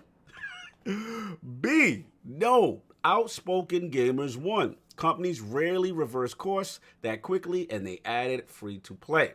C, I don't care. When y'all gonna rally against them $70 games though? Shout out to all the people in the chat. It's sad that might be the only poll to ever win the I don't care. Listen, man. Shout out to everybody in the realm. Yo, shout out to Lord Fonz, the grounded game. It's been a minute, bro. I'm glad you was able to It's been a while, man. Been working a lot. So I know his schedule's been rough, but I know when I always send out the bat signal to you, you always try. It was good to get you. I try, brother. I love coming to the Lord's house and being with you guys. It's awesome. You're like a second family to me here in the community. RDX are my brothers. Salute. You guys are too. And every time I can get here, I'm going to be here. You know always what I'm saying? love, Love man. you, Love the brother. passion. Love what you represent in the community, on Twitter. You always speak your mind. And good friend to the realm, man. And you've always, from day one, Fonz, has always been that little sage advice in my ear. You know what I'm saying? Always giving out good advice, man. Salute to you, brother. Always appreciate you when you come Appreciate through. it, man. You Appreciate already it. know, my man. Salute to RDX, the whole team. You already know what it is. You know what I'm saying? So, Lord Addict, man, what you got going on? What's popping? You can find me on Twitter at Lower Addict ILP. You could find me at I've been streaming here a little bit more on Gaming Addict. You can find me streaming over there.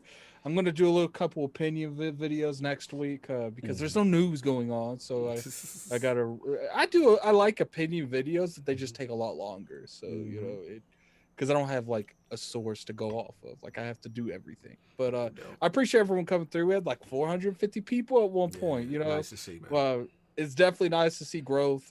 I dropped some codes in the chat. Probably gonna do like some trivia next week for the members and Patreons. But I appreciate everyone for coming through. We'll be back next week. We got some surprise guests in the future. Yes. Look forward to sharing more on that. And until next time. Yes, you already know Lord Solve, man. We didn't get to see his face, but he still came through, so we love it.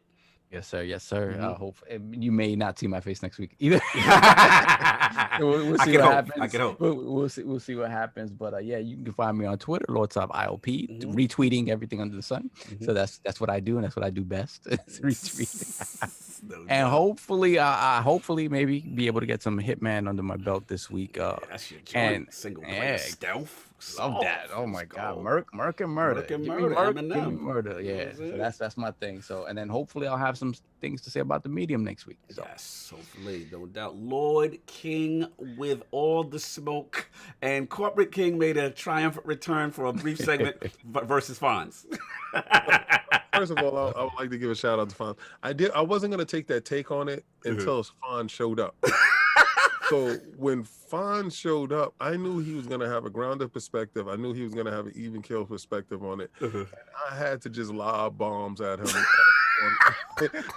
on the opposite end of it because I knew, one, he could take the joke.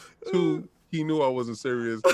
Three, he was going to defend his position by any means necessary. Oh my God! He said, "But what about the money they need to make?" I said, "Oh my God, King is not doing What that." about the money? Pocket watching.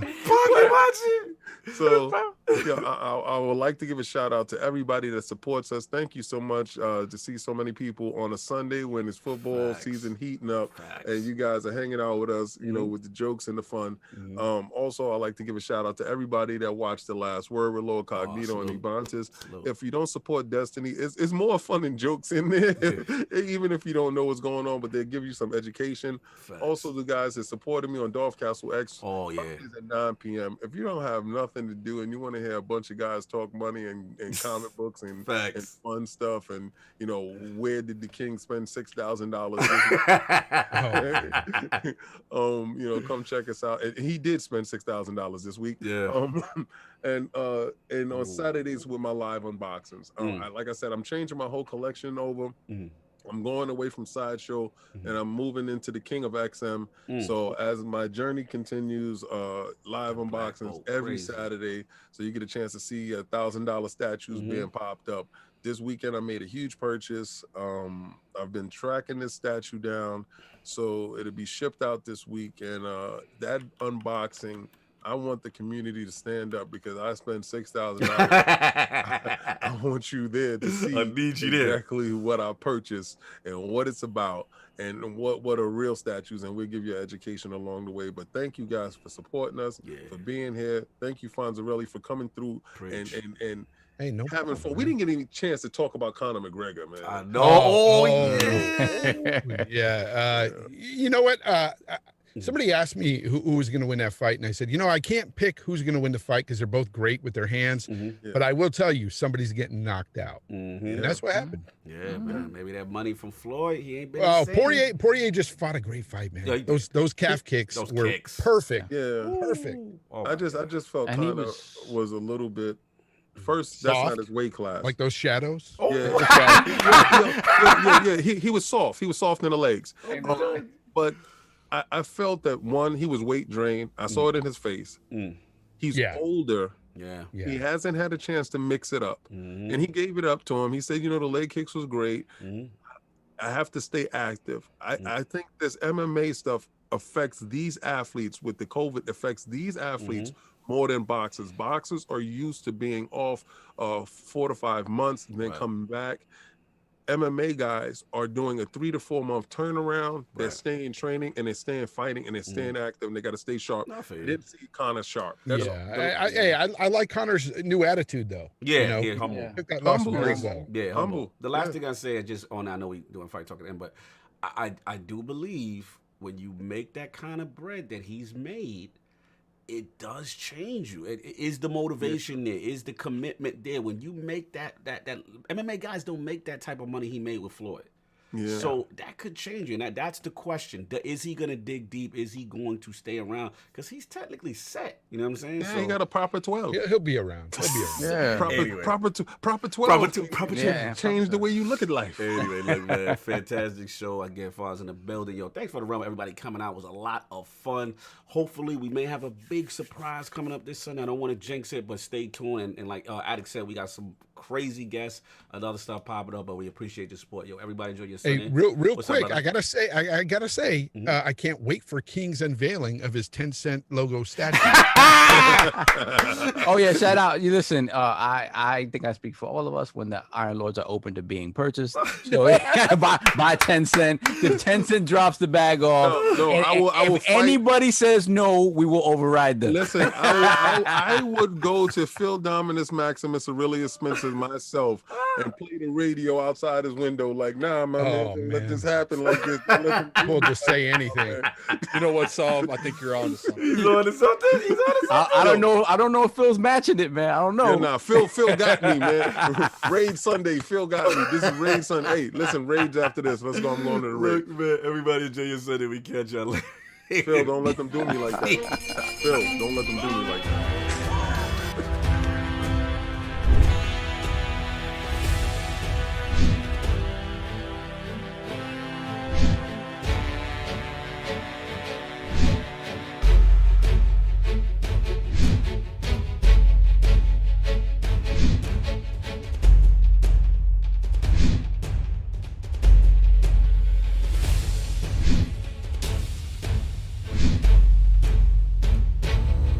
You